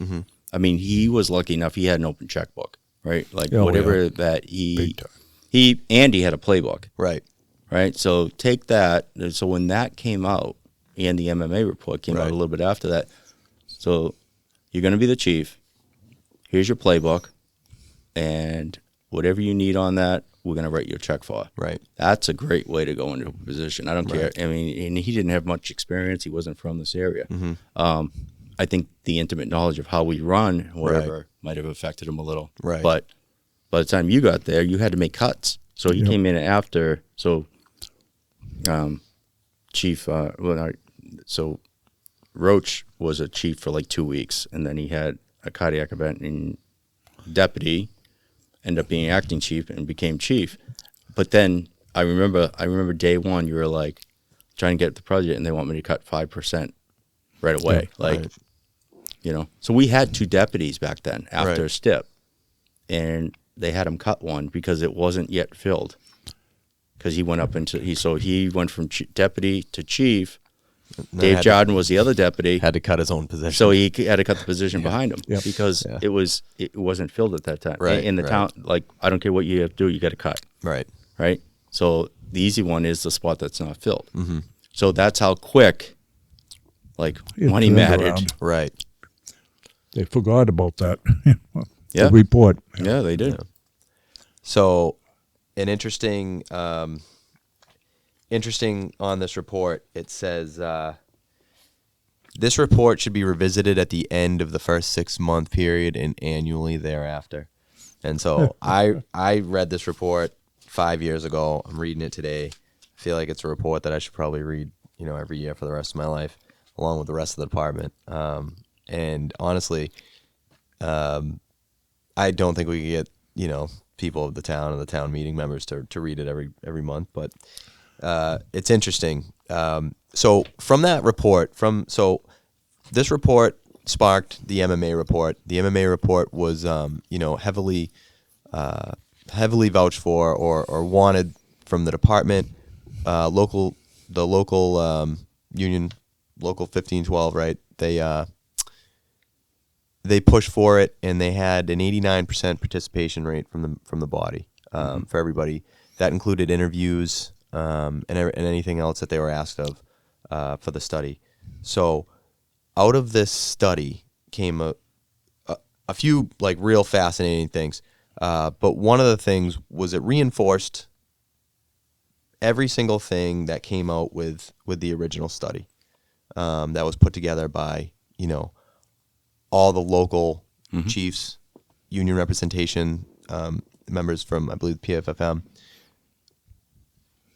which and they dug deeper and they did more. But it's just another way that I like to see that, like, these guys are all boots on the ground. They all knew what needed to be done. They put it in the study. I feel like they more or less made the job very easy for the MMA guys to come in and really do a deep dive. And that's just me highlighting guys like us, boots on the ground, knowing what needs to be done. So what came out of that study, and there could have been more recommendations or other loose recommendations, but what I have here is a recommendation of almost 50 things. A lot of them centered around finding a chief, like you said, when we got Chief Stipp in, a guy that could come in and inspire and reorganize and get things back together and get things and bring us into a modern firefighting world, right?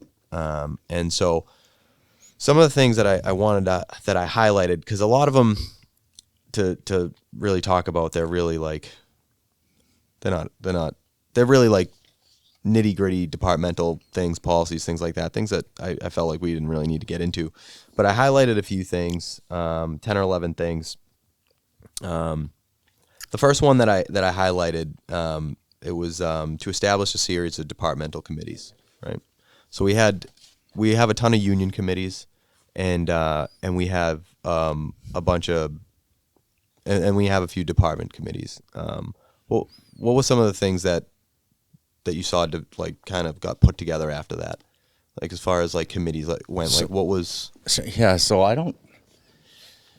Yeah, it's hard for me. I don't know. Do you remember any specific Committees. No. Yeah. So I think that, to me, the focus. So I was like at that point, the union ran the department. Right. It really did. Yeah. And when I pushing said committees, for themselves, yeah, right. the union was pushing for a better Safety. department, Yeah, right? right. I mean, really, they were. I mean, Local 1512 was Stoughton Fire, Right. right? So a lot of the committees, and I remember doing the march through the center Right. and trying to get funding for that MMA and making Right. sure and getting this stuff done. But,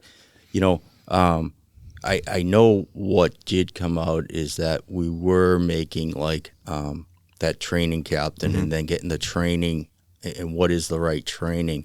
I don't know whether Chief Stipp was around long enough to implement a lot of committees. Right. What I think you do see now are your stipend positions from that aren't even contractual, right? Like, so we're always trying to make things better. But that's what was popping into my head as far as that, because more or less we have our stipend positions that are essentially committees of 4 guys that all kind of get together and handle one specific section or one specific job, and they kind of take care of that. And so that's obviously good. It's a paid position, and it's another thing that it gets kicked down the chain, and it's a task that you're able to delegate to members of the department. Sure. So one more thing for someone to take responsibility for. Well, I think that's important for all reasons, right? Like you make, you enable, the boots on the ground, right? I think I even said it. I'm like, how do you guys want, this? How do you guys want to run? Right. Like I'm not going to sit there and go, this is the way I want to end a story. Right. Unless it had to get there. Right. Yeah. Right. But it usually doesn't in Stoughton. Right. Like I think we're all of the same. Yeah. I think we all have the same mentality. But the training captain, safety captain, like came out of that, and that was really, if you call a committee, that was huge. Yeah. That was the next thing on the list was talking about how the fire department should be reorganized. Right. And as far as reorganized went, I think basically the rank of captain. And probably the running order, right? Now we have an organized running order, which before it was like senior guy gets the position he wants, and then everybody falls in line behind him. You kind of, and if you're not quick enough, the senior guy grabs that call around 10, 11 at night, so he's not up the next time. He's not up next. It took me a while to figure that one out. Yeah. Funny. So, and here's one. The town policy leaders need to recognize the need to make a decision concerning the staffing needs of the fire department with construction of the new fire station. So that's on the town. Oh yeah, it's one thing that we can hardly. There's really not much to talk about. I mean, they have to understand that you need boots on the ground to run the department, and proper staffing is going to be. We get safety in numbers, and I don't know. That's something that is probably the number one fight for every department right now. Staffing. No, absolutely. And with that comes fire stations, right? I mean, how long? Yeah, they put up Central Street, right? But they squeezed that, shrunk it, and fit it into a piece of property that the town owned, right? They could have done a much better job. 2007, McGuire study came out. They could have had 2 fire stations, one in North Stoughton and a 3-base station up there for 5-base station on Park Street. Right. For $11 million all in on both stations, right? And now they're beating us up on one station 20 years later, double the price. Yeah. I would like to point out, though, that we did have a recent upgrade in Manning, right? We went from 9 to 11. So how many years were we running as 9? Oh, God. It's like 60 some odd years. Yeah. Oh, yeah. Almost 60 years, right? 60? Yeah. So that was a huge step for us getting so it was a huge step, and credit to the union, credit to the we had, so if you remember, I don't know whether you were on, so we had to prove, and listen, nobody likes to talk about it. It sucks that this is the world, right? But you do have to show some sort of financial either gain or how can you make that work? Right. How can you fit it into the budget? The union, and I forget I forget who the chief.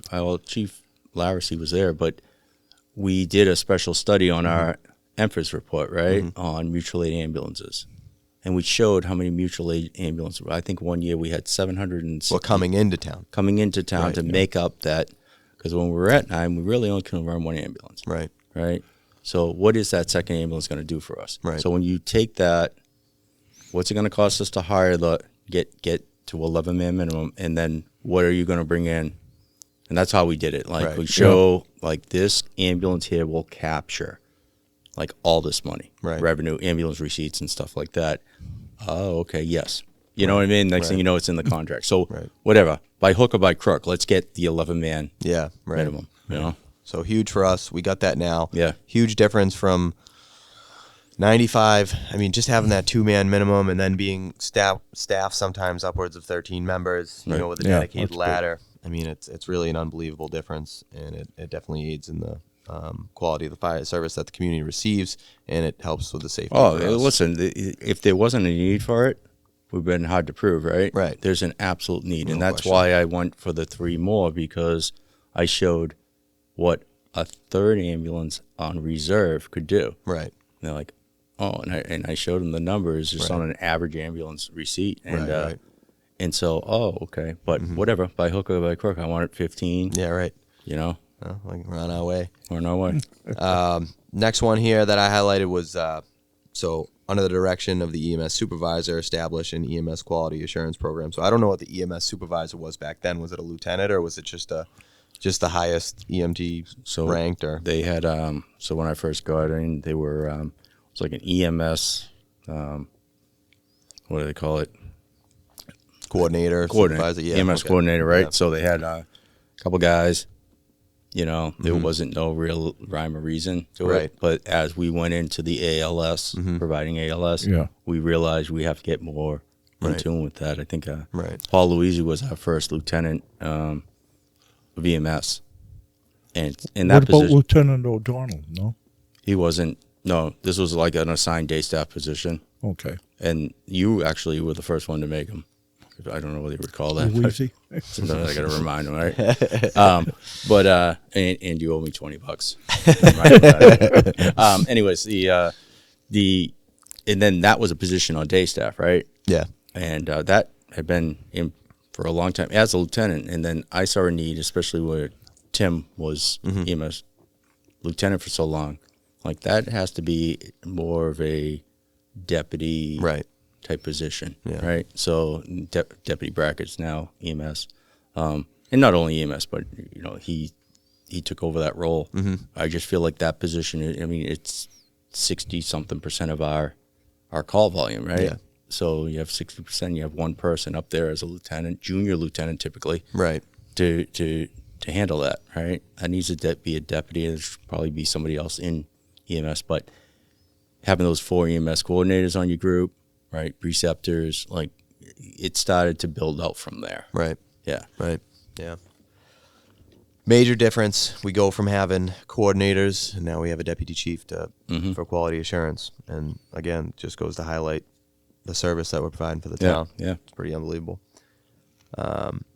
So develop response standards. I think that, I think out the door as fast as you can go, and responding appropriately with what you have has always been the goal, right? And I think that that's definitely something. I think some of this stuff, one of the things I did kind of want to talk about too is some of the stuff like developing response standards, right? I mean, and both of you guys as chiefs know that sometimes there's some things that you just have to have down on paper, and you have to have them almost as like a check the box scenario where it's like, yes, we don't. This is in fact how we do it, Right. and you have to have it on paper. Yeah. Right. No, I agree. And that's some of that is part of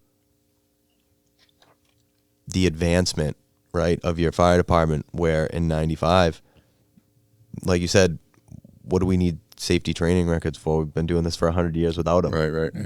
Right. And then just the world that we're living in today, you have to have these things down on paper. So a lot of the stuff you're talking about, aside, well, no, with training, but response, apparatus, right?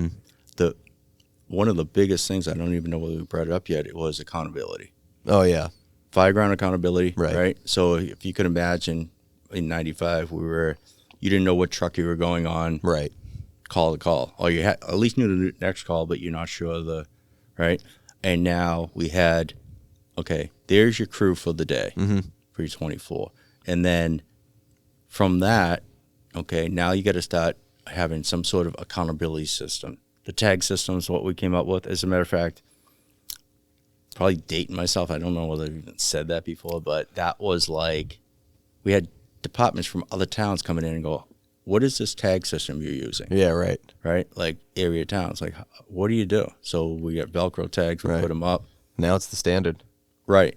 And now it's getting progressed into some technology where you can actually, you have it all up on your monitor in the back of a command vehicle, but which I'd love to get to because this is how long we've been with the Velcro system, right? But but it works, right? It we works, had yeah. to have accountability because we didn't have any accountability, like who's where. I go back to, and you hear me talk about this around the station, crew integrity. Yep. Right? Like, listen, let's all roll in and understand listen, we'll always have that room to make an audible on the fire ground, right? Like, if I'm going to use the ladder company in a different, position or in a different area or different task, but really rolling in, it's nice to know if you're the jump seat guy, you're on the line, Right, going in, right? So it's there, right there is like the crew integrity starts, right? I always liked as an officer on the truck is to have conversations over the David clocks, like, listen, that's a big building in town, guys. We have this, and this. This is just within the piece of apparatus, Yep. right? But it's, what are you bringing in? What are you bringing in? Yep. We're not all showing up with a freaking flat-headed axe. Yeah, right. Right? Like, we all have a different tool, or at least tools that work with each other. Yeah. And that's why I like the whole idea of, like, responding in together rather than having different people show up from everywhere. Right. I mean, even what really messed me up when I was first, I'm like, listen, this staff vehicles on a Tuesday and everybody's coming from everywhere. I'm like, right away, I think Tim was still a lieutenant. I was like, Tim, right away, you're to the ladder. Right. You're the officer on the ladder. You don't even have to go to command. You're going right to the ladder. Right. Okay? You're going to be the officer on the ladder wherever they are. If they're on the roof, right? If they're opening up, if you're going to meet up with the ladder, you're going to be that officer. Guys, leave your apparatus back. Or buddy, you're going to be Captain O'Neill. You're going to be safety. Right. Right. And then the AC is right beside me in command. Right. Like, he's basically running the board. Right. So we have these positions that what you're doing when you get there. Right. Now, again, it can all change. Yeah.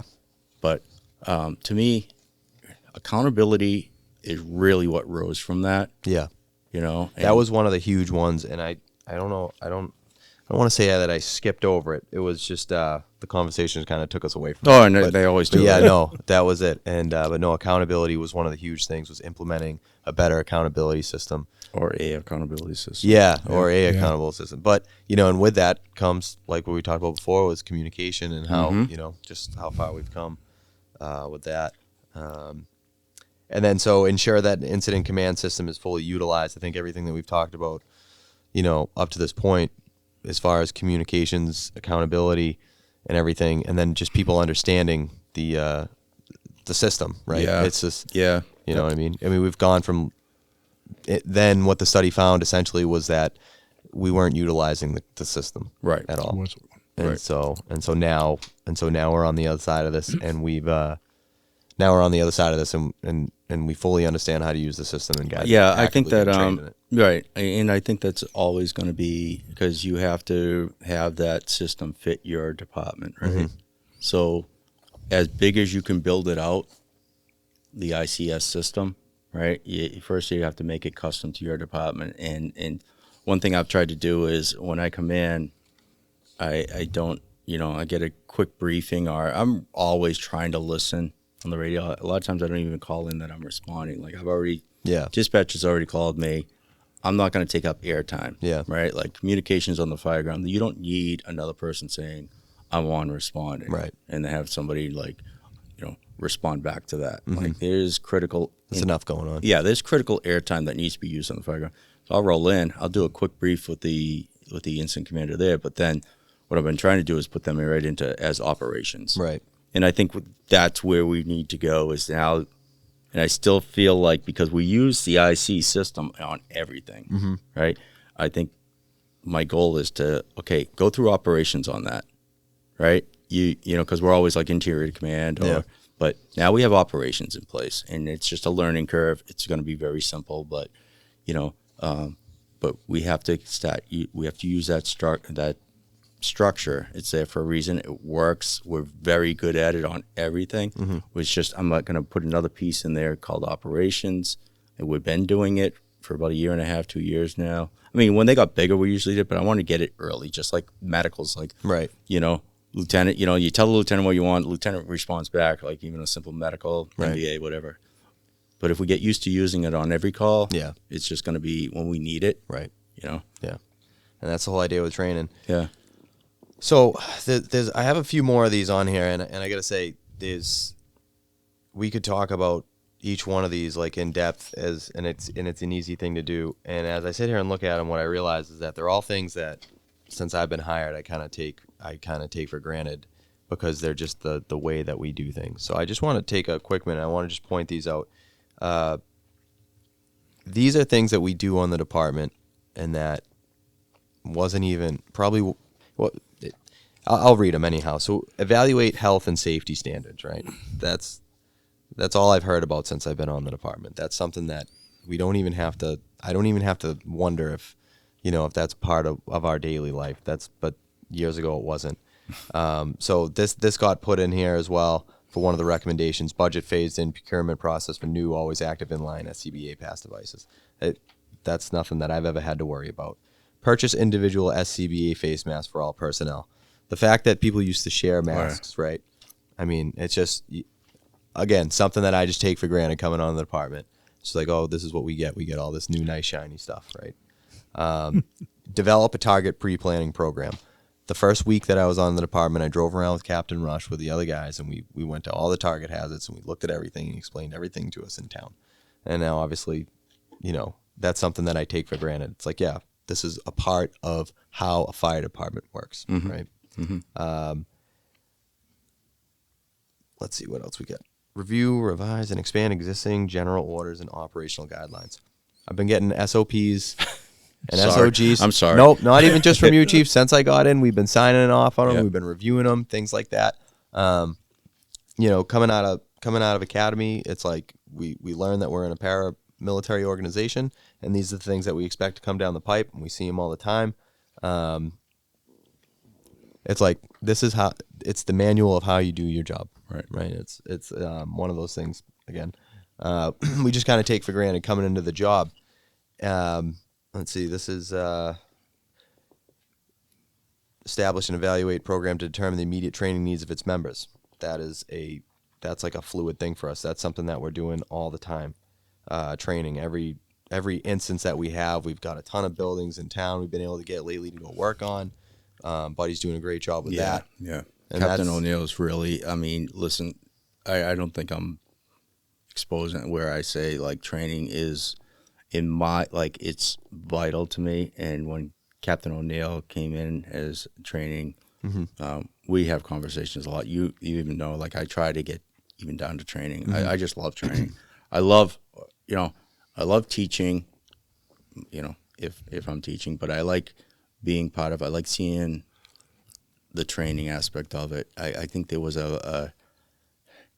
it's still probably around, but there was a whole thing where, training, right? Yeah, right. But what I learned, and you need to understand, I don't know what I did for you, but maybe for like when a young guy comes on, and you're in a place where you're complacent or you're just like whatever, like you spark a new energy into the department. Right. We have a lot. I did our numbers. We have 30 people with under 10 years experience. Yeah. And we have 22 of them under 5 years experience. It's funny you bring that up because I'm going to bring that up again in a minute. Okay.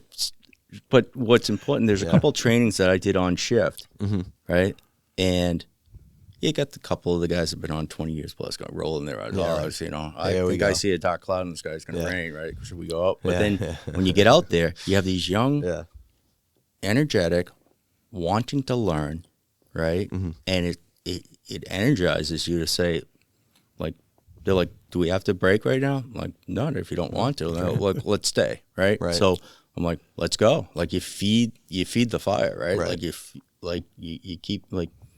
And it gives you this, like, it just kind of re-sparked a lot of stuff in me that I had when I first came on. Right. So I see that in this department now. Like, so Captain O'Neill has been doing, like, he's been aggressive on getting buildings, right? And we have, like, 4 buildings right now. Right. Another one coming up that we're doing all types of training. You go in there, I love seeing it. I mean, listen, the building's coming down anyways. We do half the job for the demo company. Yeah, right. So... But you're learning there, right? And I always say there's not as many fires. I'm not, talk about experience. We've lost a lot of experience through retirement, but it's nobody's fault. We're not getting a lot of fires. So how are you going to learn? You got to learn through training. Right. You got to learn through real training, right? Like we can sit in a classroom and talk about it all day long. hands-on. How are you using tools? Yep. Right? How are you using, what are you looking for? Look at the construction in this building. Mm-hmm. This is what's going to get you in a shitty situation. Right. Right? But, it's just Captain O'Neill's been great at it. And, our goal is to keep building it, keep building it, keep building it. Right. And next on the list was should develop a comprehensive training plan for the members of the department. Yeah. So, I mean, that's been huge. And then lastly, and this happened was that their recommendation was that you attend, the Massachusetts Fire Academy Sure. and get all your credentials before you get to the job. Sure. And that's happened. So everything that I just mentioned, all those last ones and some of the ones that we talked about, and that's just 11 out of a list of almost 50. I think those were probably the most crucial for us to talk about. All those things I came on the job, and that was that, like I said, I kind of just took for granted. Oh, this is just how this department is, and that in itself highlights kind of how the difference between what was going on at the time of the incident and where we are now, Mm-hmm. and how we got there. That's a story that we could talk about forever. Yeah. But it's funny because you mentioned how you had the breakdown of the department. Yep. As far as, would you say it was like 30 guys? Yeah, for it's 10 like years? 29 guys with less than 10 years. I Yeah. mean, So wow. those numbers are like almost there. It's astonishing because at the time of the incident, the numbers were like almost the same. Really? From 0 to 10 years, 10 to 20, and 20 to 30. I might have broke it down a little bit different than you with the knowledge that I had, but it was essentially like right now it's like 47%. I'm sorry, in 95, 47% of the department was new. I had it at 25 members. If it's 30, then it's more, but we're at 42%. So the amount of new guys was almost the same, right? The middle ground was 20 to 25% from 10 to 20 years in both scenarios of from 95 to 2022. And then the 20 plus years, the number was small, right? So it was like in 95 there was 17, and now we have 19, which that number is going to shrink by a lot within the next few years because we have some retirements coming up. And one of the things that I wanted to point out in the study, and not to highlight anything that was going on in the department, but because to get both of your opinions as chiefs of departments and people who have gone through a long career. One of the responses from the when asked about what they like least about the department, it was more than 20 years. Everybody from 0 to retirement age at the time said that there was like a lack, there's a lack of leadership, and like there wasn't a lot, like safety issues weren't being addressed, and there was a low morale, right? And everybody agreed to that across the board. But what I found interesting was that from the 20 plus years guys, right, it was seeming lack of respect, lack of discipline, lack of maturity from some members, right? Sure. And so, and you hear a statement like that, and you could apply it, and I'm not saying that that's what Stoughton's like today.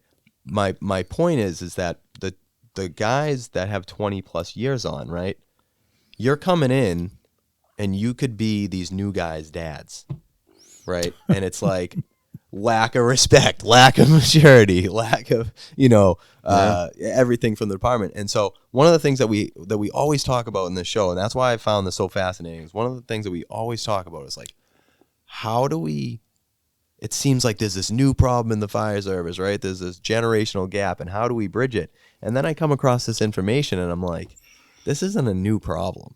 No. From generation to generation to generation, this problem, it's persistent, and it's always going to be, because it's always going to be hard to find common ground with people that you didn't grow up and have shared experiences with outside the firehouse.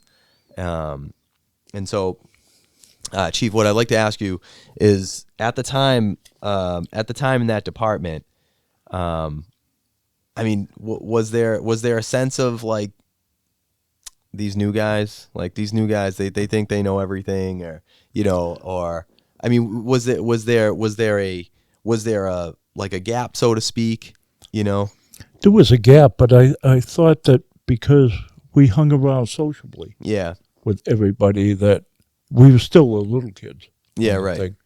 And when we got together, we were still, you're still the children, but Right.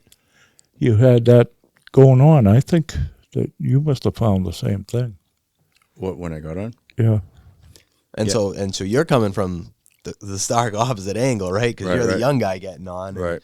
And Chief at the time, you weren't a young gun. No, but no, when he come on. No. But we tried to get together and bridge that gap Yeah. as we could. Yeah. Sometimes it was hard to. But it's always there, right? Like the It's gap's gonna be there. there. It's gonna Yeah. be there. So Right. it always is going to be something, right? Yeah. So I think we talked a little bit about this before, but actually the Academy did a pretty good class years ago about generation Yeah. and dealing with. But one thing I realized is that two things. One is the generation before, typically, the generation in front of you raises the next generation. Right. Right? So, if there's a gap, maybe it is somebody who's, really senior guy and, his kids are older than the people coming on. Maybe there's some misunderstanding there. I don't really buy into the whole generational thing anymore.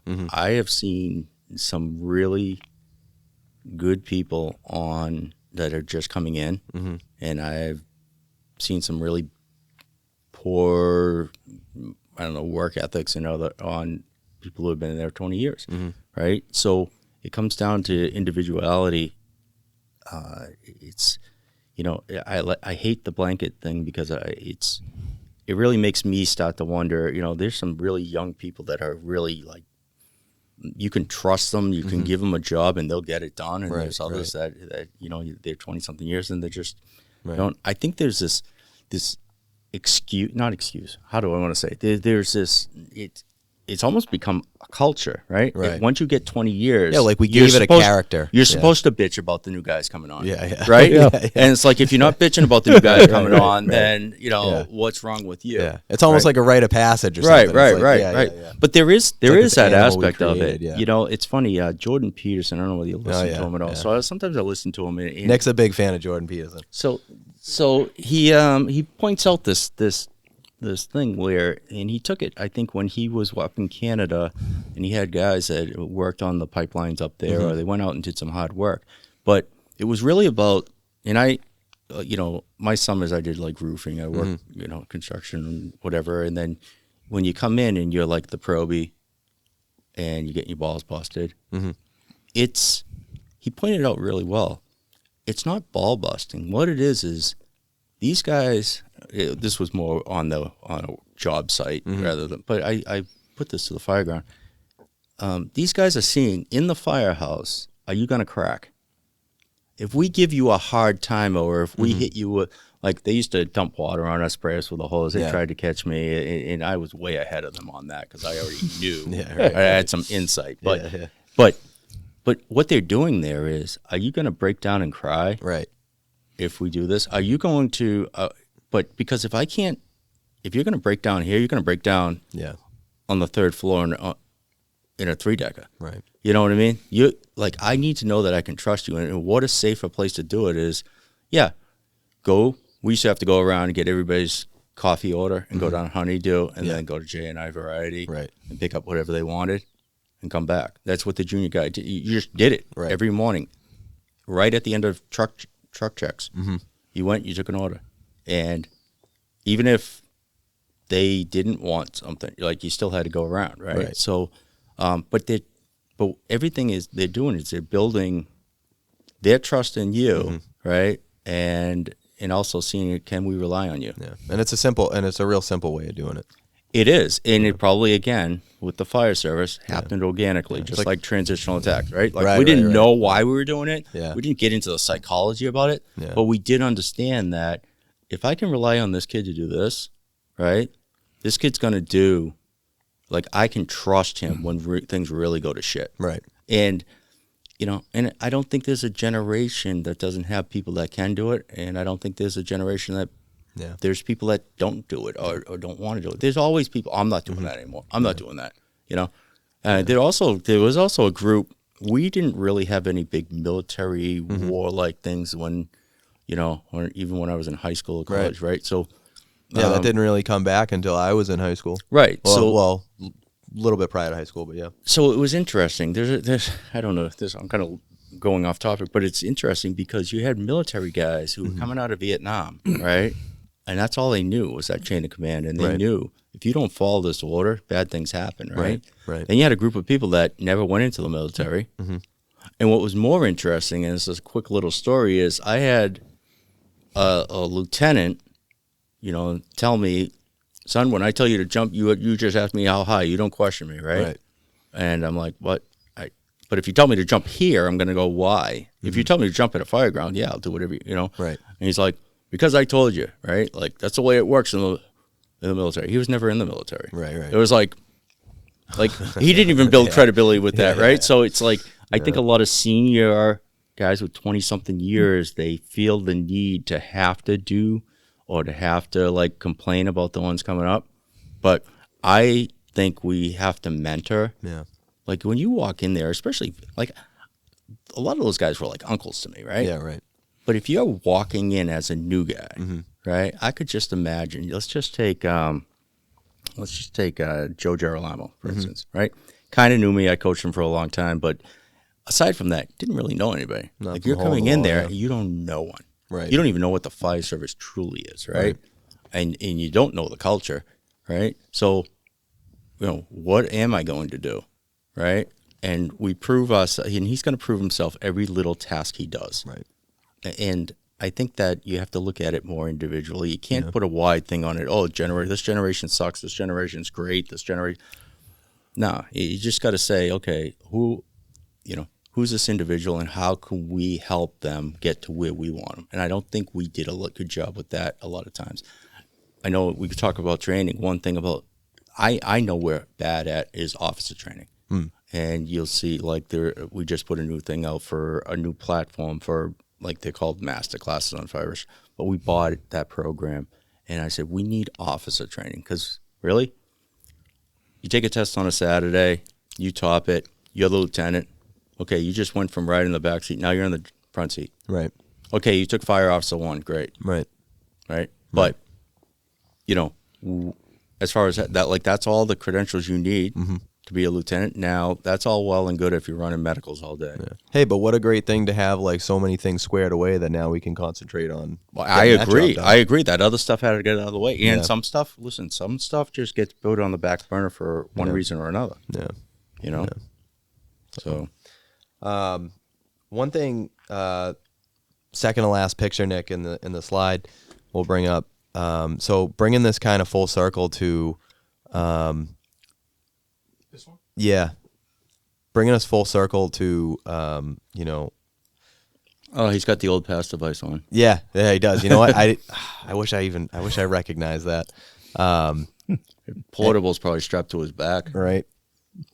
Bringing us full circle, we have, you know, the impacts of these line of duty deaths on the department, short and long term. And I think we did a good job of kind of showing you of, like, you know, where we were and what we did and how we got to where we are now. And one of the things I wanted to point out, and I've talked about Fred Little before on the show. Fred Little was a recent line of duty death for us, and he was cancer.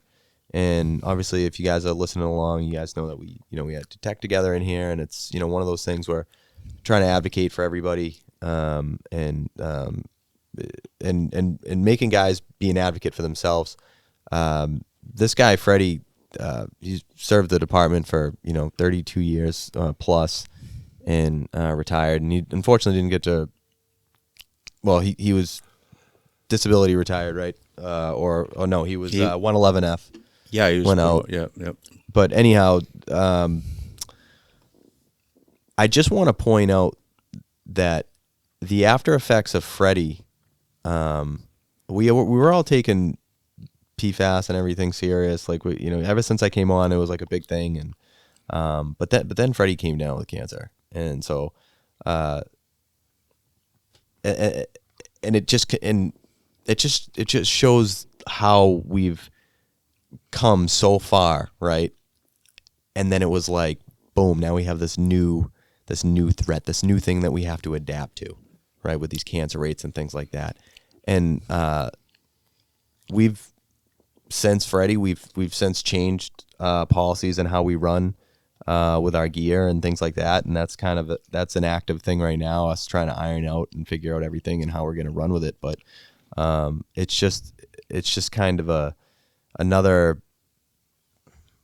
way that this is ever changing, and the impacts that these line of duty deaths have. And I think this was a big wake up call for everybody with Freddie, was that, just like you said, like when after Victor died, like this is real. Yeah.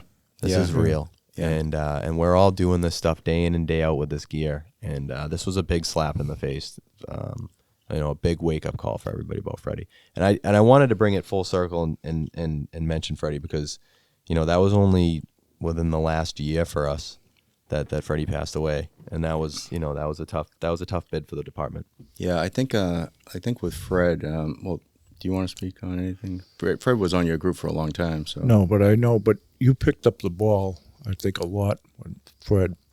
Well, Fred, I don't know whether you talked about it on the show. Fred was a quiet guy. Yeah. Very quiet, yeah. And, Fred liked to do what Fred did. Right. Right? Like, he just liked his boxing. He liked, Westerns and basketball. old shows. He liked, and he lived alone. And, it goes full circles to show family, right? Like, when I got the call, they're like, you got to come down to Fred's house, right? And I got a call from Captain Newberry. He's like, he'll only talk to you. Right. Now, I don't know why. I know Fred and I had a great relationship, but right. I'm like, all right, guys. You're my kid, that's why I want to talk to you. What's that? You're my kid. Yeah. Yeah, he wanted to talk to me about you. Had more to do with that, Chief. Yeah. Listen, Exactly. if you're anything like your old man. Anyways, and you build relationships, right? Mm-hmm. Like, when I saw him, I was like, Fred, like, we got to do something for you. Yeah. And I can tell you, every member on that department Yep. would, even if it was, like, he wouldn't accept a lot, right? Like, firefighters are the worst at accepting help, right? Like, they never, like, even when they need to go to the hospital, they say no. If they need help, they'll try to do it themselves, whatever way they can. But Fred couldn't even open the top of his, like, cranberry juice, right? So I'm like, listen, you call. I was going to give him my cell phone. He wouldn't take a cell phone. So I'm like, Fred, you call dispatch and you get us there, right? So when I saw him, I'm like, wow, like, this guy left. So I worked. I went back and looked at it. I worked an overtime shift. So I worked his last night, and Fred always took August off. Right. He'd save all his time to take Month August, of Fred. and he never came back. Right. Right, and he was out on 111. Fred probably knew something was wrong, and went to a doctor at somewhere in August and found out he had cancer. And then he was quiet, and then he'd come around once in a while, but to see, I mean, that's a massive man. Oh yeah. Right, and to see what cancer did to him, and know that, all right, this is another result, not as acute traumatic as Victor, right? Which, I'll leave it up to you. To me, sometimes you'd rather acute, whatever, than the pain in the torture that this man was going through, and he wouldn't say a word about it. So the department stepped up. I mean, huge, and even beyond that, right? Captain Newberry's wife, who worked at a hospice in Milton. We all pulled together. And she got him in there. Like, it was just, this is where we actually, really came together and made impact in your generation. And you talk about generations. Your generation stepped just as much as my generation did. Right? Like, there wasn't anybody just kind of, so it's that. I was with Fred. I went to visit Fred on Easter Sunday. He passed. Like, it still gets me bothered because he passed, like, right in front of me. And I'm like, waited for you. Yeah, I don't know whether he waited for me. I think he waited for that. He was watching a Western. He's waiting for the end of the movie. But I was like, oh, he's going, right? Like, and I didn't want to rush down because I knew it was hospice, but in the back of my head, I'm like, are they going to come down and start, I wanted him to go. He wanted to go. I know it did. So, but it says something about what this job does, right? Like, we will not change. Like, this is the greatest job I can think of for myself, my personality. This is the greatest job in the world. So, you know, but we still know this job is, like, no matter what we put in for safety and for, you know, somehow, because we are, would you say all hazard? All hazard, yeah. All hazard, right? Something's going to catch Right. up to us one or another. Right. And let me just go back for 1 second about, like, you talk about PFAS. Like, this is where we have to do a better job. I think the PFFM, I think the International, I think the fire chiefs, I think the, you know, even DFS, they do a good job of trying to get it out there.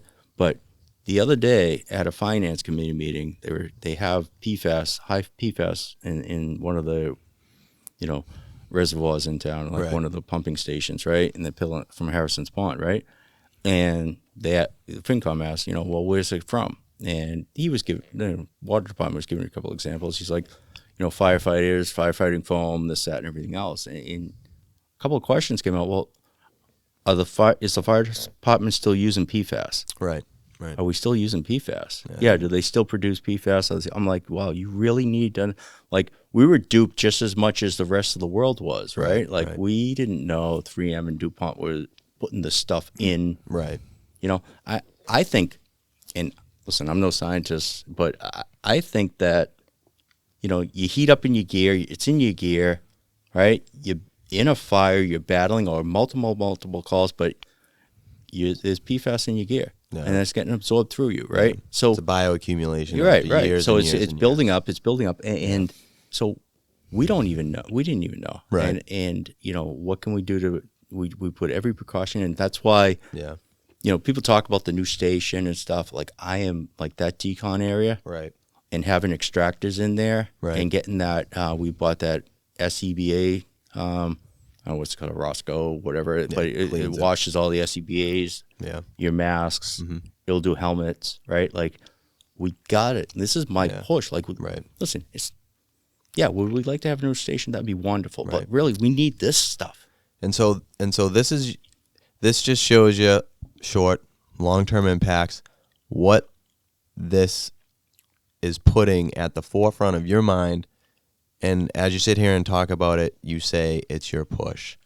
And I want to get to the book that you recommended. Oh yeah, I want to get to the book that you recommended because it's funny because I didn't read this book. It's the first audiobook I ever listened to because I got the recommendation yesterday and I said and I'm like I need to read it. I got to have it for today for the show. I got to squeeze this thing in. And it's funny because now it's like throughout the conversations I've had with you, now I can see like this. Now I can see the theme. And when you recommended this book to me yesterday, I didn't really understand, and then I listened to the book, which is a funny thing to say that I listened to the book. Oh yeah. But anyhow, but yeah, and so it's Find Your Why by Simon Sinek. Sinek, yeah. And so now I understand when you said to me, "This is my why." Right. Victor is my why. Freddie is my why. And you know, that's a good feeling as a firefighter. Well, to know that the chief's why is you know, it's for the guys. Yeah. And you know, so that's really, I don't know, that's fascinating. It's incredible to me. Well, you know, my whole, you know, when you were asking me, I was rattling my brain, and I know that, you know, there's definitely, I mean, I just got a new, like, it's not that I don't read the fire books that are out there.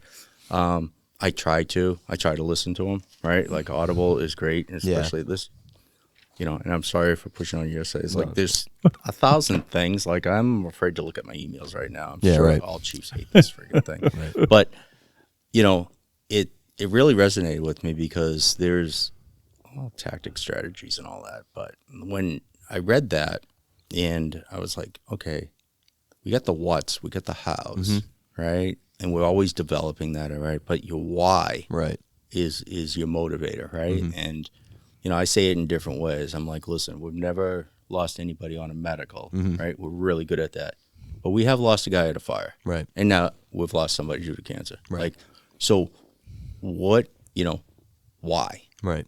Why? And can we figure out, and then that why is also my motivator. I don't ever, why am I doing this? because I don't ever want to live. I don't want to put this department through this.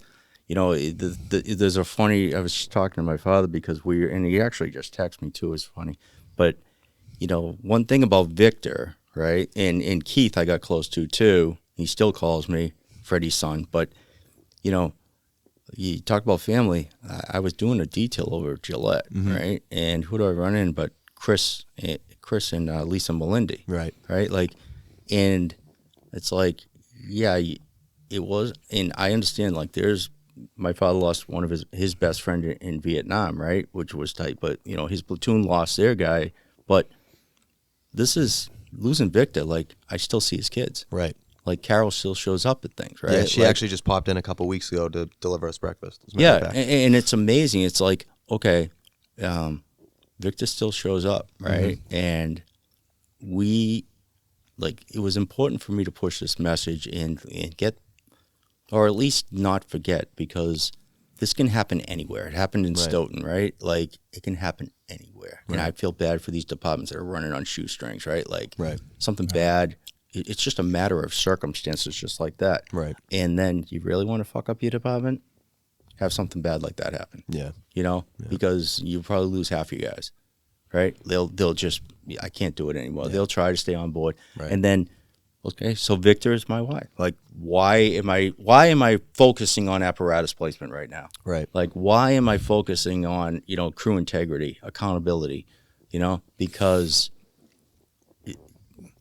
of that. That's my why, right? And so it's not a firefighting book, but it does come to the question, like, why are we doing what we do? Why am I doing why am I pushing so hard for certain things to happen? Right. They're tough, they're long, they're prolonged, but I got to tell you, this department has been nothing but, I told them, it was said long to go to me, but listen, 65 guys can fuck me way harder than I can do anything to them, right? Yeah, so, like, I need you guys, right? So I need the department. We need to all be on board together. And so, you know, it's going back to the book, the why is what I needed to figure out, and it was really right in front of me. Yeah, yeah. You know, Mom. So for those, I probably rambled. For those, no, it's all right, man. This is one of those books that I never would have. I never ever would have. If I saw that laying at a bookstore, I would have walked right by it and would have picked it up.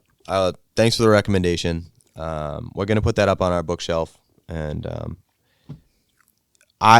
having it been recommended to me and then actually read it, I'm gonna tell you right now, if you're looking to figure out, like you said, why you are doing what you are doing, this book will give you a clear map to find that. Yeah. I did the audio version of it. It was pretty quick for me, but I highly recommend it at this point. It's actually, I'm gonna order a copy of it so that I can have it, because the book does actually have like a useful map in it and some things that you can track. It's a simple concept, but you know, they go back to, you know, comparing companies. I think they were kind of, you know, one company to another, and the companies that are successful, and you talk about leadership, right? Yeah. There's a lot of better companies out there than Apple, right? Yeah. But they always focus on their hows and their whats. Right. And when you go back and I think, as much as the outside wants to look at the fire service as a company, or you know, we really have to figure out our whys. Right. And every department's going to have a different why, probably, right? And all leadership will have a different why. But once you start to understand and put that why in there, right, it really lays the map out itself. Yeah, and it lays the map out for everybody else to follow and get on board, get the buy-in, create that cohesive unit, accomplish the mission. Right, right. So, well, gentlemen, we're coming up on some major time here. Oh, sorry. No, no, don't be sorry. This is time well spent. This is, like I said in the beginning, something near and dear to me. This is a good day for Stoughton.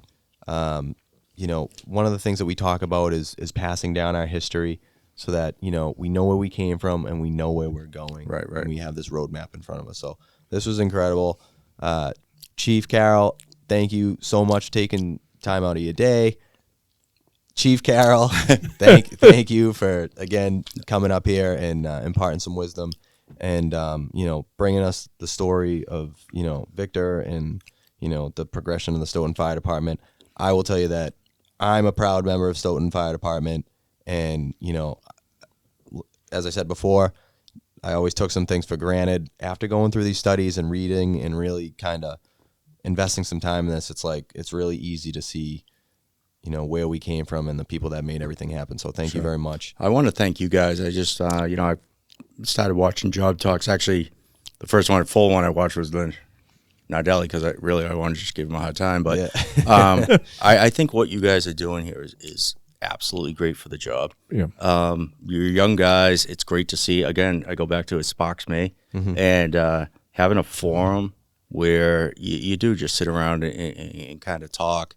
It's not really anything, but it's anything that's high pressure or a lot of stuff that's out there. But it's actually, you know, the whole idea of it, I love to see it coming back. I love what you guys are doing. I just wish you guys nothing but the best of luck. And in that seminar, I think that was great too. I think you had a lot of. We're looking forward to putting another one of those on. No, so. it was great.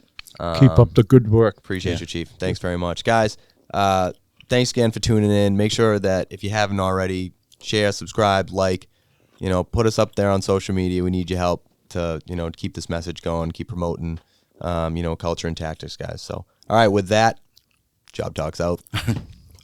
Thanks, John. Thanks, Thank guys. you. That was good. That was great.